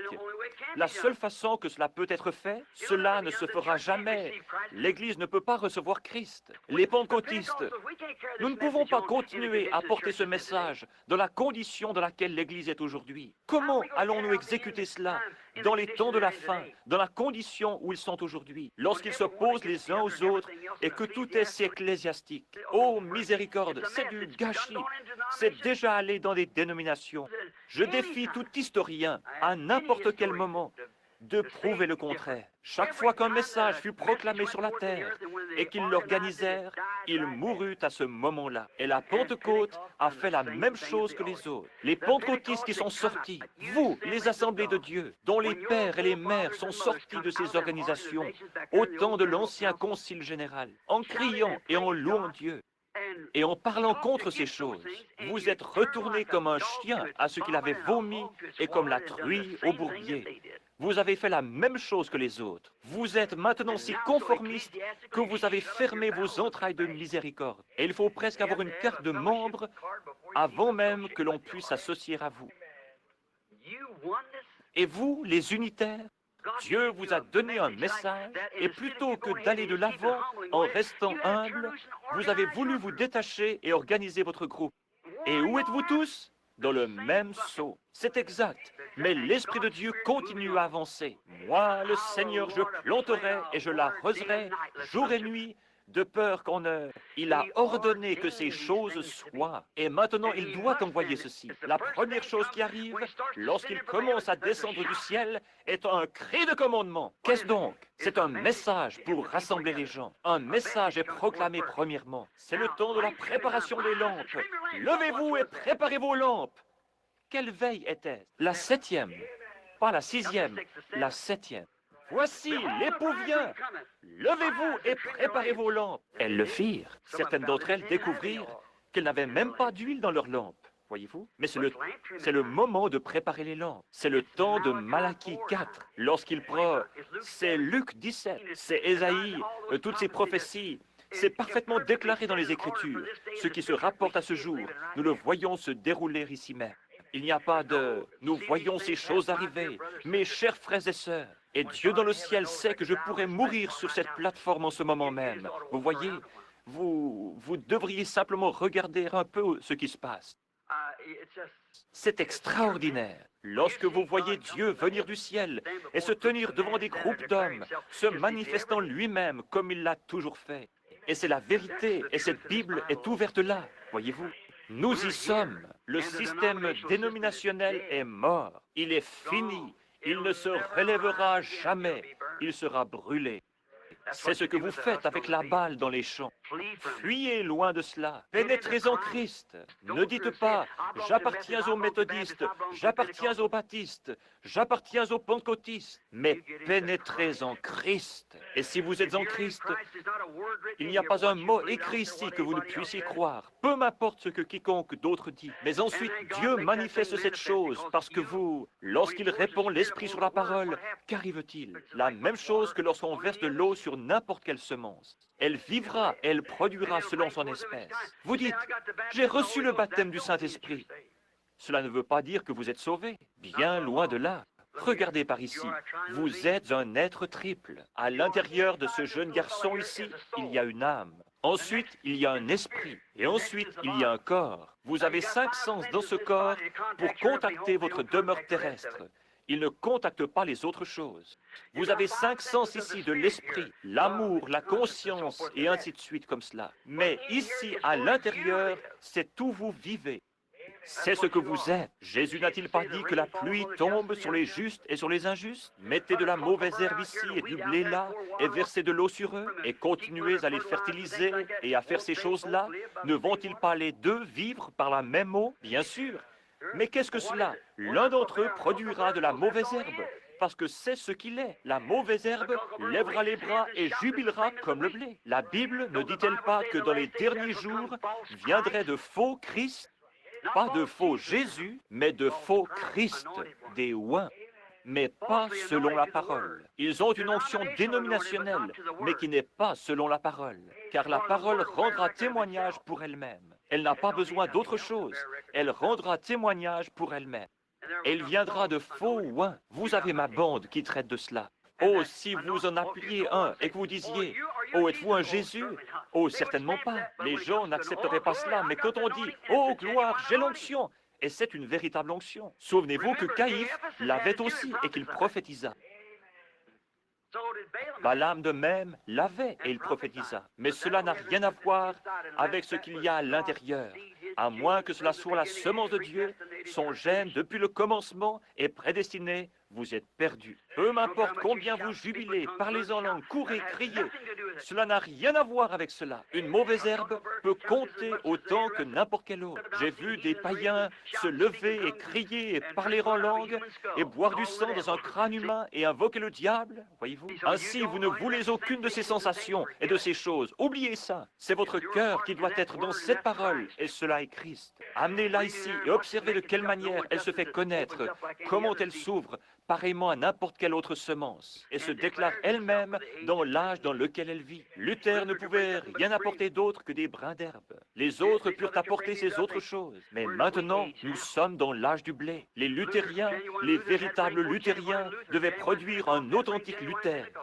L'authentique Pentecôte devait produire l'authentique Pentecôte, c'est tout. Mais nous avons dépassé cet âge et nous continuons. Saviez-vous que c'est l'Église catholique qui a lancé les pentecôtistes? Et si l'Église pentecôtiste restait encore 2000 ans, elle serait en plus mauvaise condition que l'Église catholique actuellement. C'est exact. Je dis cela à mes frères et à mes sœurs que j'aime, et Dieu sait cela. Mais souvenez-vous, mes amis, je dois vous rencontrer là-bas au jugement. Et cela ne sera peut-être pas long. Je dois rendre témoignage à la vérité. Lorsque je suis allé avec vous tenir des réunions et prier pour les malades, cela allait bien. Mais lorsque je suis venu avec un message, si un message est proclamé, si c'est un véritable message, accompagné de véritables et authentiques miracles de Dieu, et qu'il demeure dans cette organisation, vous savez qu'il n'est pas de Dieu, parce que cette chose a déjà été annoncée. Jésus partit et alla guérir les malades afin d'attirer l'attention des gens. Ensuite vint son message. C'est vrai, il doit y avoir quelque chose que Dieu va introduire. La guérison divine, les miracles sont là pour attirer l'attention des gens. La chose principale au cœur de tout cela, c'est le message. Voilà quoi, c'est ce qui vient d'ici dedans. Il essaye d'obtenir la faveur des gens pour qu'ils s'arrêtent et l'écoutent. Voyez-vous, car il y en a quelques-uns là-dedans qui sont destinés à la vie. Une partie du blé tomba sur le sol et les oiseaux le mangèrent.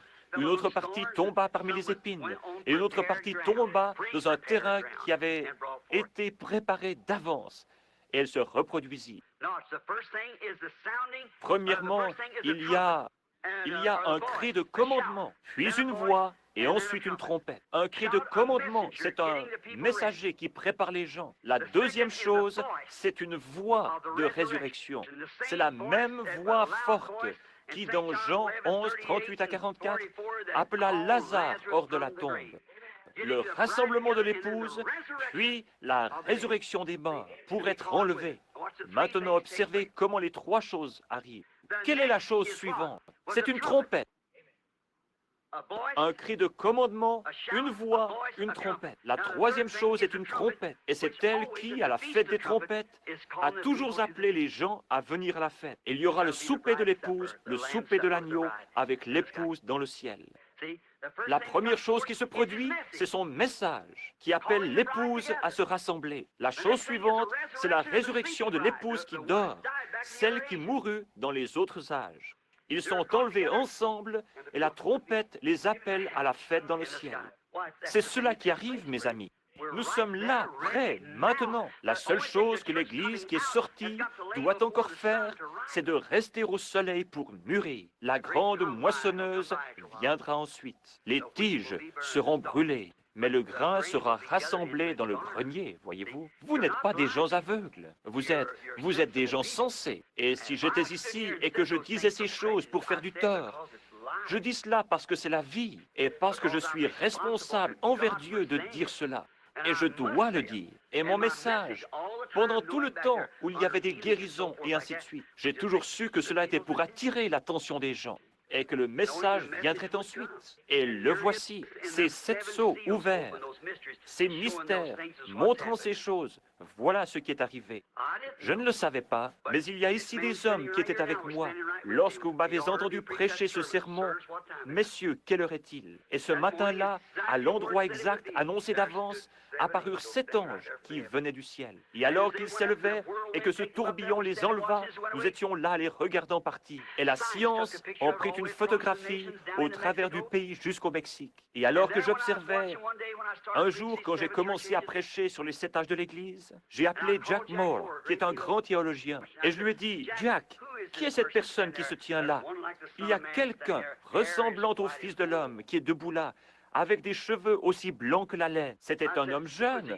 Comment pouvait-il avoir des cheveux aussi blancs que la laine? Il me dit, Frère Branham, c'était son corps glorifié. Cela ne sonna pas juste. Mais lorsque je suis allé dans ma chambre et que j'ai commencé à prier, il me fit savoir ce que c'était.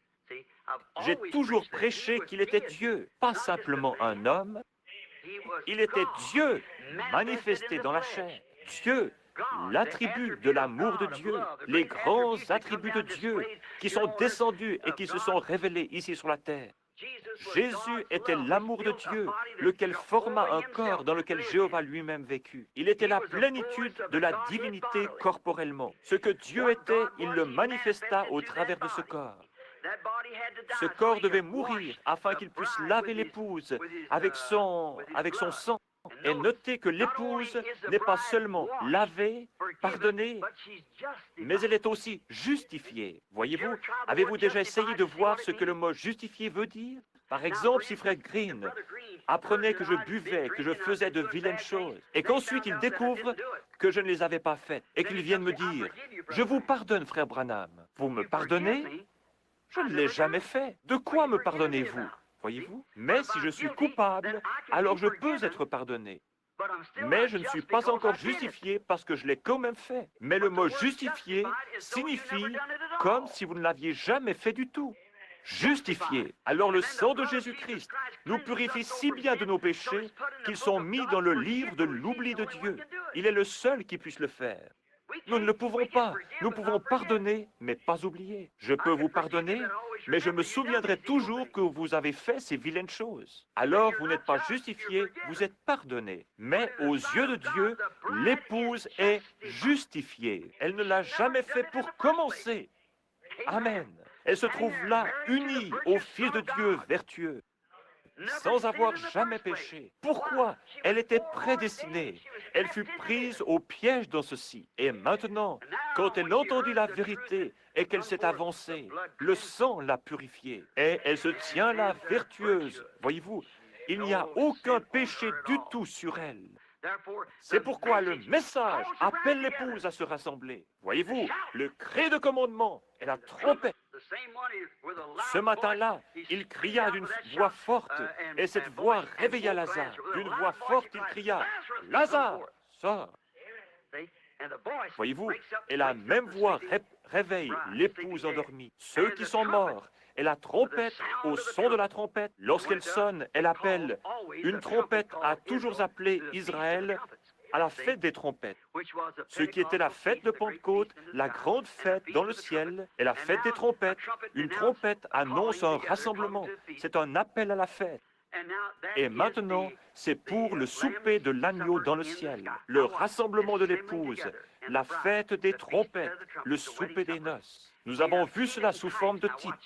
Maintenant, regardez un moment avant que nous terminions. Nous voyons cela au travers de types. Si vous voulez lire dans Matthieu 18, 16, il est dit qu'il y en a 3 qui rendent témoignage. Voyez-vous, dans 1 Jean 5, 7, et ainsi de suite. 3 est toujours un témoignage. Est-ce vrai? C'est une vérification. Quelque chose qui est juste. 3 témoins rendent que par la bouche de 2 ou 3 témoins, toute parole soit établie. Nous avons eu 3 témoignages. 3 est un témoignage.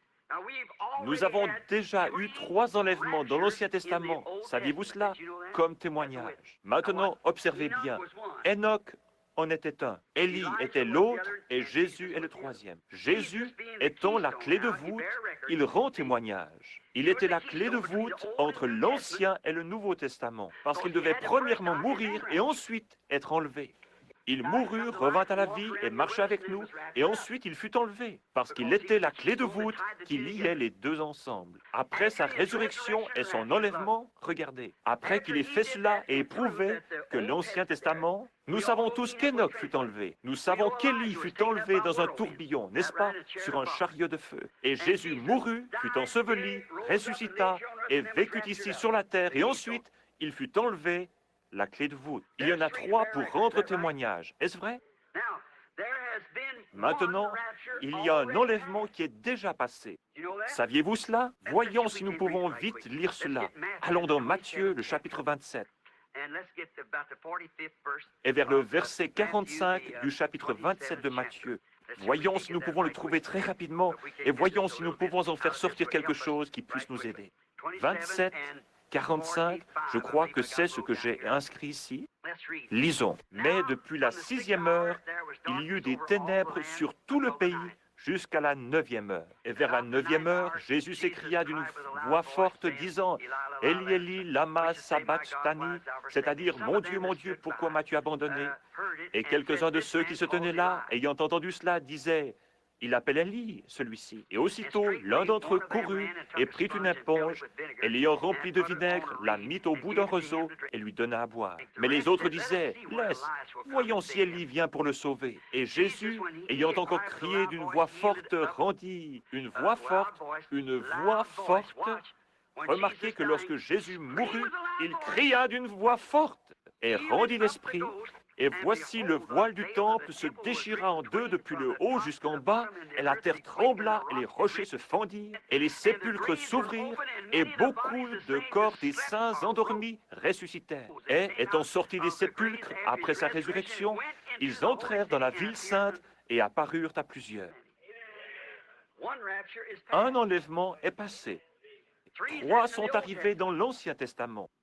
Pour ceux qui étaient préparés et à qui la parole du Seigneur était venue, voyez-vous, la parole du Seigneur vint à Enoch, la parole du Seigneur vint à Élie, il était prophète, voyez-vous, la parole du Seigneur était Jésus, voyez-vous. Regardons dans l'Ancien Testament, ces saints de l'Ancien Testament, lorsque ce premier enlèvement se produisit, remarquez au verset 50 que sa voix forte réveilla les saints de l'Ancien Testament, de même que sa voix forte réveilla Lazare, voyez-vous.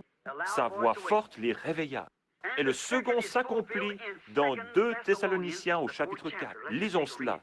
Nous venons de le lire il y a quelques minutes, voyez-vous. Nous ne voulons pas, frères, que vous soyez dans l'ignorance à l'égard de ceux qui dorment, afin que vous ne soyez pas affligés comme c'est 1 Thessaloniciens 4, 12 à 18.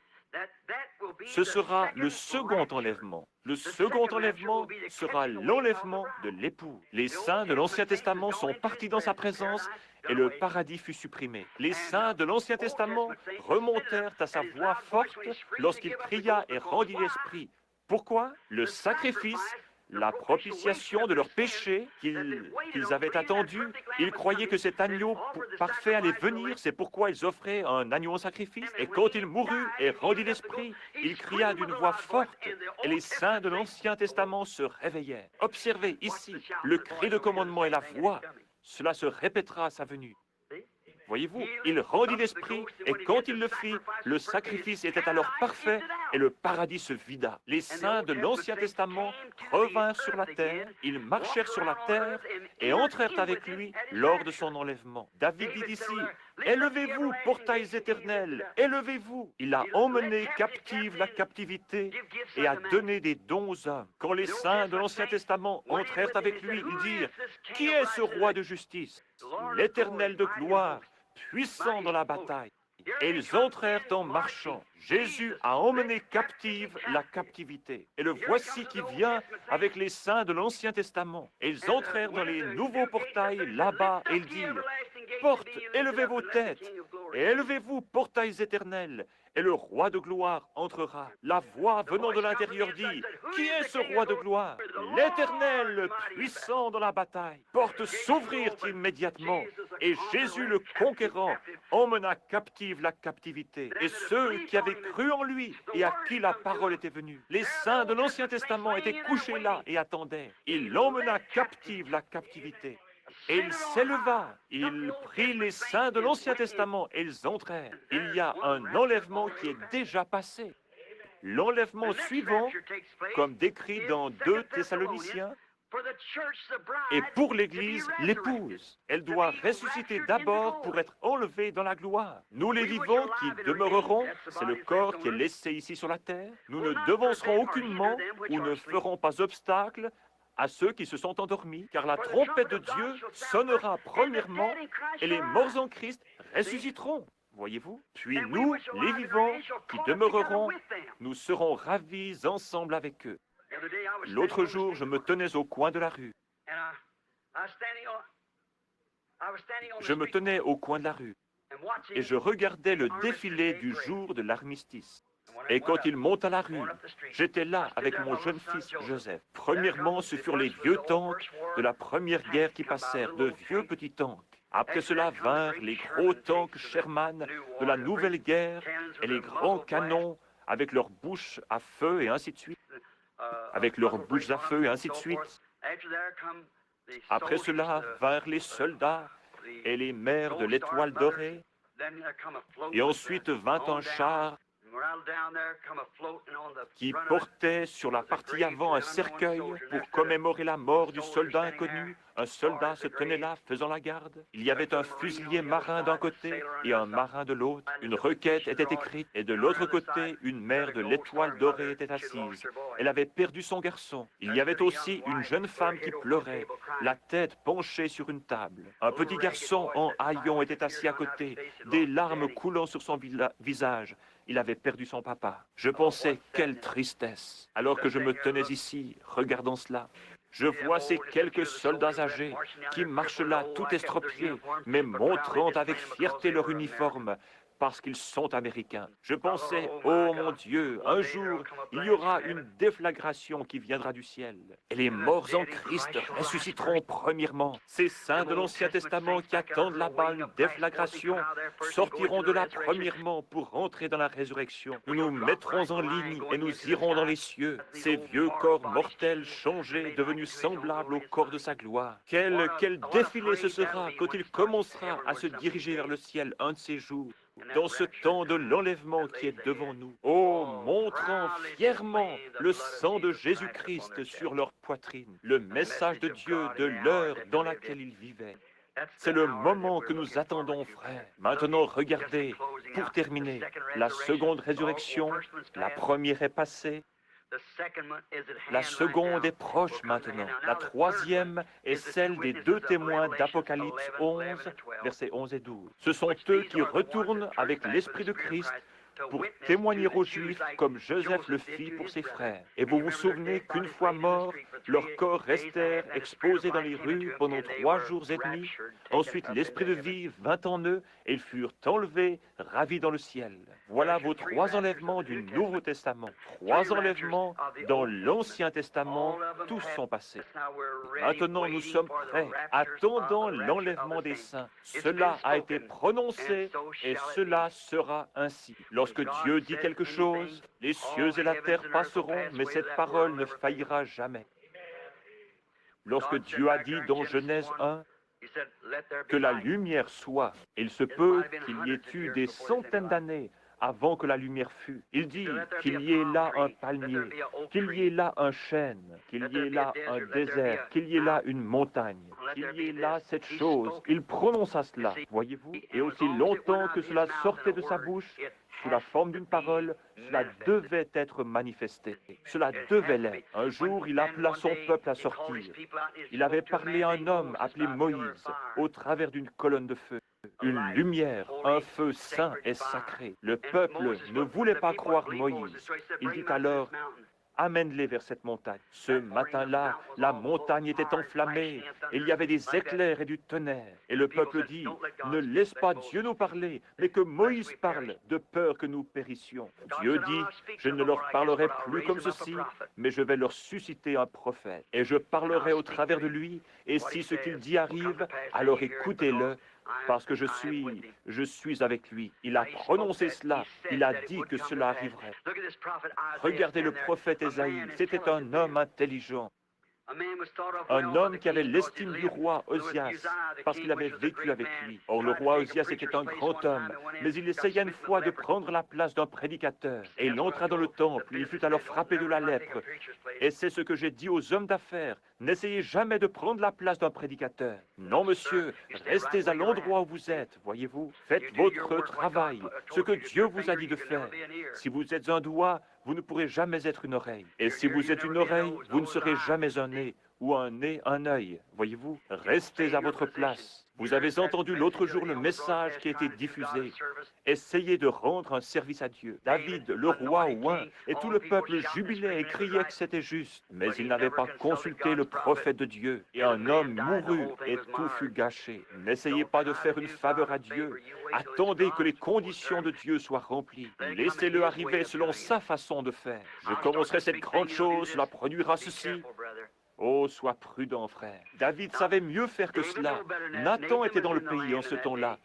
On ne le consulta même pas. Voyez-vous, il consulta les capitaines de centaines et de milliers. Tout le peuple jubila, poussa des cris et dansa et...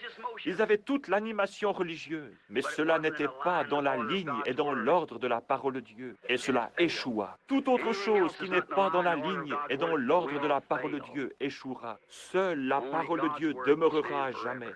Le ciel et la terre passeront, mais pas ma parole. Remarquez Ésaïe, ce jeune homme intelligent qui était là. Tout à coup, l'Esprit le frappa. Il ne pouvait rien dire de différent. Il était prophète. Il dit, « Voici, une vierge concevra, car un fils nous est né, un enfant nous est né, un fils nous est donné. On l'appellera conseiller, prince de paix, Dieu fort, Père éternel. Le gouvernement sera sur son épaule. Son règne n'aura pas de fin. Son règne n'aura pas de fin. » Comment cet homme pouvait-il dire intelligemment qu'une vierge concevrait? Tout le monde s'attendait à cela. Cela avait été prononcé, c'était ainsi dit le Seigneur. Cela devait arriver, parce que c'était la parole de Dieu. La même parole que Dieu dans la Genèse avait prononcée lorsqu'il planta ses semences sous la mer, quand la terre était informe et vide et que les eaux étaient sous l'abîme. Cela devait arriver. Mais un jour, 800 ans plus tard, le sein d'une vierge conçut la semence de Dieu, une semence créée. Elle enfanta un fils. Ce même fils se tint là un jour et dit, « Lazare, sors !» Et cet homme qui était mort depuis 4 jours et qui était en train de se décomposer, son nez se creusant et qui sentait mauvais, sortit. Il dit, ne vous étonnez pas de cela, car l'heure vient, amen, où tous ceux qui sont dans les sépulcres entendront la voix du Fils de Dieu. Ainsi, cela a été prononcé, cela doit arriver. Il va y avoir un enlèvement. Oh là là, je me souviens de mon dernier message en Californie, où je pensais ne jamais retourner, lorsque je prédis que Los Angeles irait au fond de l'océan. Et ainsi dit le Seigneur, cela arrivera. Elle est finie, elle est ruinée, elle est perdue. À quel moment? Je ne sais pas, mais elle sombrera. Juste après que les tremblements de terre auront commencé à produire des secousses et des tremblements. Vous vous souvenez, beaucoup d'hommes qui sont là étaient présents le jour où l'ange descendit et que cette lumière et ce feu tombèrent du ciel autour de ce rocher alors que nous nous tenions là et que ces rochers étaient projetés de la montagne et tombaient tout autour de nous. Et il y eut 3 fortes déflagrations. Je dis, le jugement frappera la côte ouest. 2 jours après, l'Alaska sombra presque. Souvenez-vous que le même Dieu qui a annoncé cela a dit que Los Angeles est condamné. Elle est finie. Je ne sais pas quand, je ne peux pas vous le dire. Je ne savais pas que j'avais dit cela. Mais je crois que c'est ce frère qui est ici. Non, c'est un des Mosley. Je crois qu'il était avec moi là-bas dans la rue. Je ne savais pas ce que c'était, jusqu'à ce que j'ai regardé dans l'Écriture où Jésus a dit « Capernaum, Capernaum, combien de fois plutôt, toi qui t'es élevé jusqu'au ciel, tu seras abaissé jusqu'au séjour des morts. Car si les miracles qui ont été faits au milieu de toi avaient été faits dans Sodome, elles subsisteraient encore aujourd'hui. Et environ 150 ans plus tard, Sodome était déjà dans la terre. Capernaum est aussi dans l'eau aujourd'hui. Et ce même Esprit de Dieu qui a dit et fait toutes ces choses a déclaré là-bas, « Ô cité de Capernaum, toi qui t'élèves, toi qui t'appelles du nom des anges, Los Angeles, comme tu t'es élevé jusqu'au ciel, la racine même est le siège de Satan, voyez-vous, tu t'es élevé. C'est un cimetière pour les prédicateurs. Des hommes bons vont là-bas et ils meurent comme des rats. Quel dégât! Toi qui t'appelles du nom des anges, si les œuvres puissantes qui ont été faites au milieu de toi avaient été faites dans Sodome, elles subsisteraient aujourd'hui. Mais ton heure est venue. Regardez et voyez.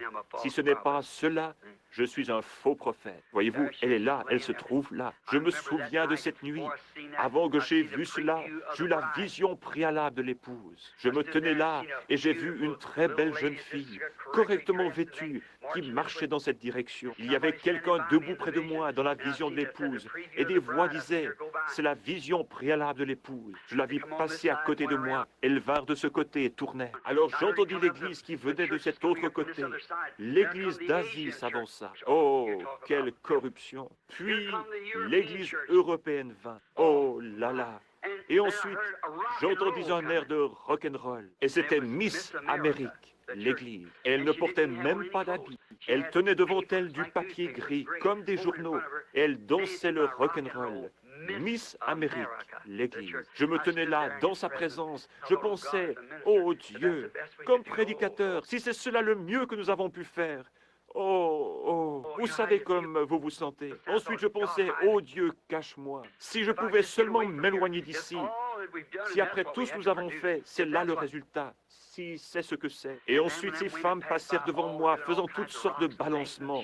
Elles avaient les cheveux courts et des visages fardés, comme elles passaient devant moi, comme cela, et dire qu'elles étaient censées être des vierges pour Christ. Et lorsqu'elles passèrent devant moi comme cela, je détournais la tête. Vous savez, avec tenons cela devant moi.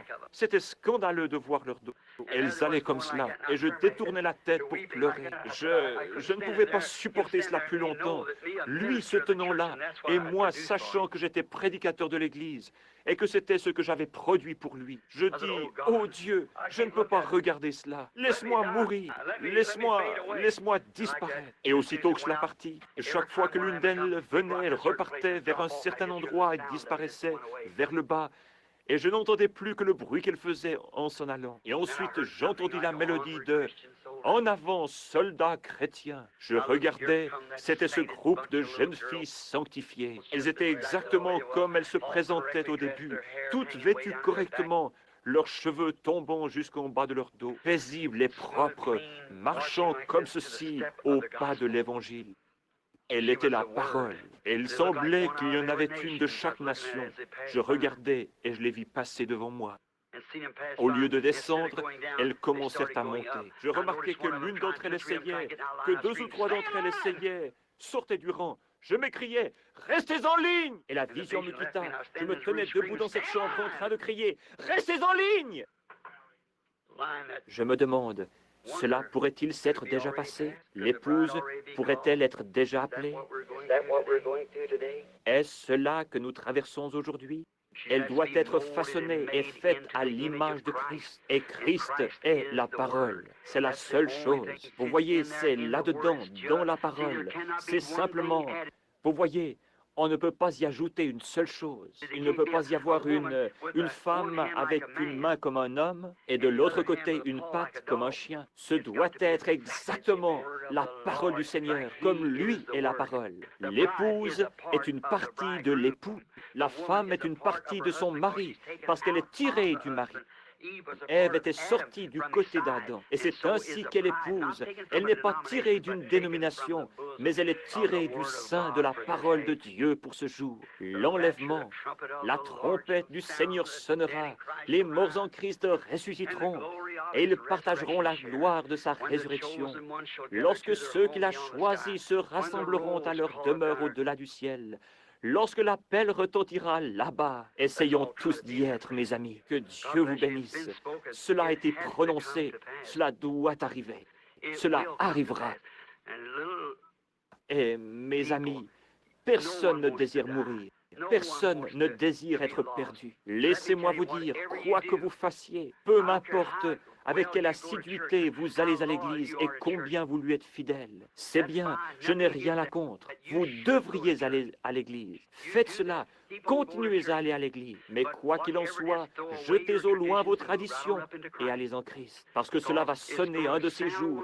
Vous serez alors surpris avec la marque de la bête sur vous, réalisant trop tard ce que c'est. C'est exactement cela. Que Dieu vous bénisse. Je regrette de vous avoir gardé si longtemps.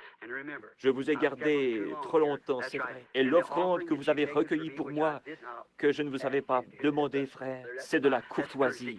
Prenez plutôt cet argent pour payer à ce motel les heures supplémentaires que j'ai utilisées. J'avais juste quelque chose ici. J'ai environ 8 à 10 pages supplémentaires sur cet enlèvement, mais je n'ai pas le temps de vous les donner. Que Dieu vous bénisse. Aimez-vous le Seigneur Jésus? Restons tranquilles une minute maintenant, dans la paix et le respect, et souvenez-vous de ce que je dis. Souvenez-vous que nous sommes dans les dernières heures. Nations are breaking. Israel's awakening. The signs that the Bible foretold. The Gentile days numbered, with horrors encumbered. Return, O dispersed to your own. The day of redemption is near. Man's hearts are failing for fear. Be filled with the Spirit, your lamps trimmed and clear. Look up, your redemption is near. You know that? False prophets are lying. God's truth they're denying. And we know that all's true, don't we? I love him. I love him. Because he first loved me and purchased my salvation on Calvary's tree. Combien l'aime vraiment? Levez la main. Je désire maintenant, pendant que nous chantons ceci de nouveau, que vous serriez la main à quelqu'un qui est près de vous et disiez « Que Dieu vous bénisse, pèlerins. » Nous sommes des pèlerins, n'est-ce pas? Des pèlerins et des étrangers. I love him. That's it, right across the table. I love him because he first loved me and purchased my salvation on Calvary's. Voulez-vous être pris dans l'enlèvement? Combien sont intéressés à participer à l'enlèvement? Dites « Oh Dieu, je désire y participer de tout mon cœur. » Tenez la main du Dieu qui ne change pas. Connaissez-vous ce chant? Le connaissez-vous, sœur? Tenez la main du Dieu qui ne change pas. Hold to God's unchanging hand. Hold to God's unchanging hand. Build your hopes on things eternal. Hold to God's unchanging hand. You like that? When our journey is completed, if to God you have been true, fair and bright your home in glory, your enraptured soul shall view. Hold to God's unchanging hand. Hold to God's unchanging hand. Build your hopes on things eternal. Hold to God's unchanging hand. I want you to bow Je your désire head que vous just a courbiez la moment now. tête juste un moment. Covet not this world's vain riches that so rapidly decay. Seek to gain the heavenly treasure. They will never pass away. Hold to God's unchanging hand. Hold to God's unchanging hand. Build your hopes on things eternal. Hold to God's unchanging hand. Maintenant, avec vos têtes baissées et avec ceci dans votre esprit, sachant que nous courbons nos têtes vers la poussière dont nous avons été pris et à laquelle nous retournerons un jour, et sachant que vous avez à l'intérieur une âme qui doit répondre à Dieu. Et s'il vous semble que vous n'êtes pas prêt pour cet enlèvement, s'il avait lieu ce soir, et si vous désirez que l'on se souvienne de vous dans la prière, levez simplement la main. Nous n'avons pas de place pour faire un appel à l'autel. De toute façon, votre autel est dans votre cœur. Levez la main. Que Dieu vous bénisse, vous. Oh, je sens que je ne suis pas prêt, frère Branham. Je désire vraiment être un chrétien. J'ai essayé de l'être, mais il y a toujours eu quelque chose qui me manquait. Je sais que je ne suis pas au point où je devrais être. Sois miséricordieux, ô Dieu. Je lève ma main. Sois miséricordieux envers moi. 20 à 30 mains se sont déjà levées dans ce petit groupe. Il y en a encore plus qui se lèvent. Dieu bien-aimé, tu sais ce qui se trouve au fond du cœur, qui est derrière cette main. Je te prie, ô Dieu bien-aimé, il y a seulement une chose dont je suis responsable, c'est de dire la vérité. Et Dieu bien-aimé, ils désirent être sauvés. Ils désirent vraiment. Ils ne veulent pas simplement quelque chose qui ne soit qu'une émotion, de l'emballement. Un système dénominationnel, un credo, un dogme qu'on a ajouté. Ils comprennent, Père, qu'il faut la parole de Dieu pure et sans mélange. Tout le reste passera, même les cieux et la terre. Mais ta parole ne passera pas. Et si nous sommes cette parole, la terre passera au-dessous de nous. Mais nous ne pourrons jamais passer parce que nous sommes cette parole. L'épouse de l'époux. Je prie pour chacun afin que tu le leur accordes, Père. C'est là ma prière sincère. Excuse-moi, Père, d'avoir été si nerveux ce soir, arrivant ici en retard et tremblant en prononçant ces mots entrecoupés. Que d'une façon ou d'une autre, grand Saint-Esprit, tu les remettes ensemble par ta divine façon d'opérer et apporte-les au cœur des gens, comme venant de mon cœur, avec le motif et l'objectif que j'ai dans mon cœur pour toi. Ne le feras-tu pas, Seigneur, et sauve ceux qui peuvent être sauvés, et attire-les à toi, Seigneur. Et puissions-nous être prêts pour cette heure de l'enlèvement qui est très proche, car je te le demande au nom de Jésus. Amen. Que Dieu vous bénisse. Maintenant, le président de la Convention.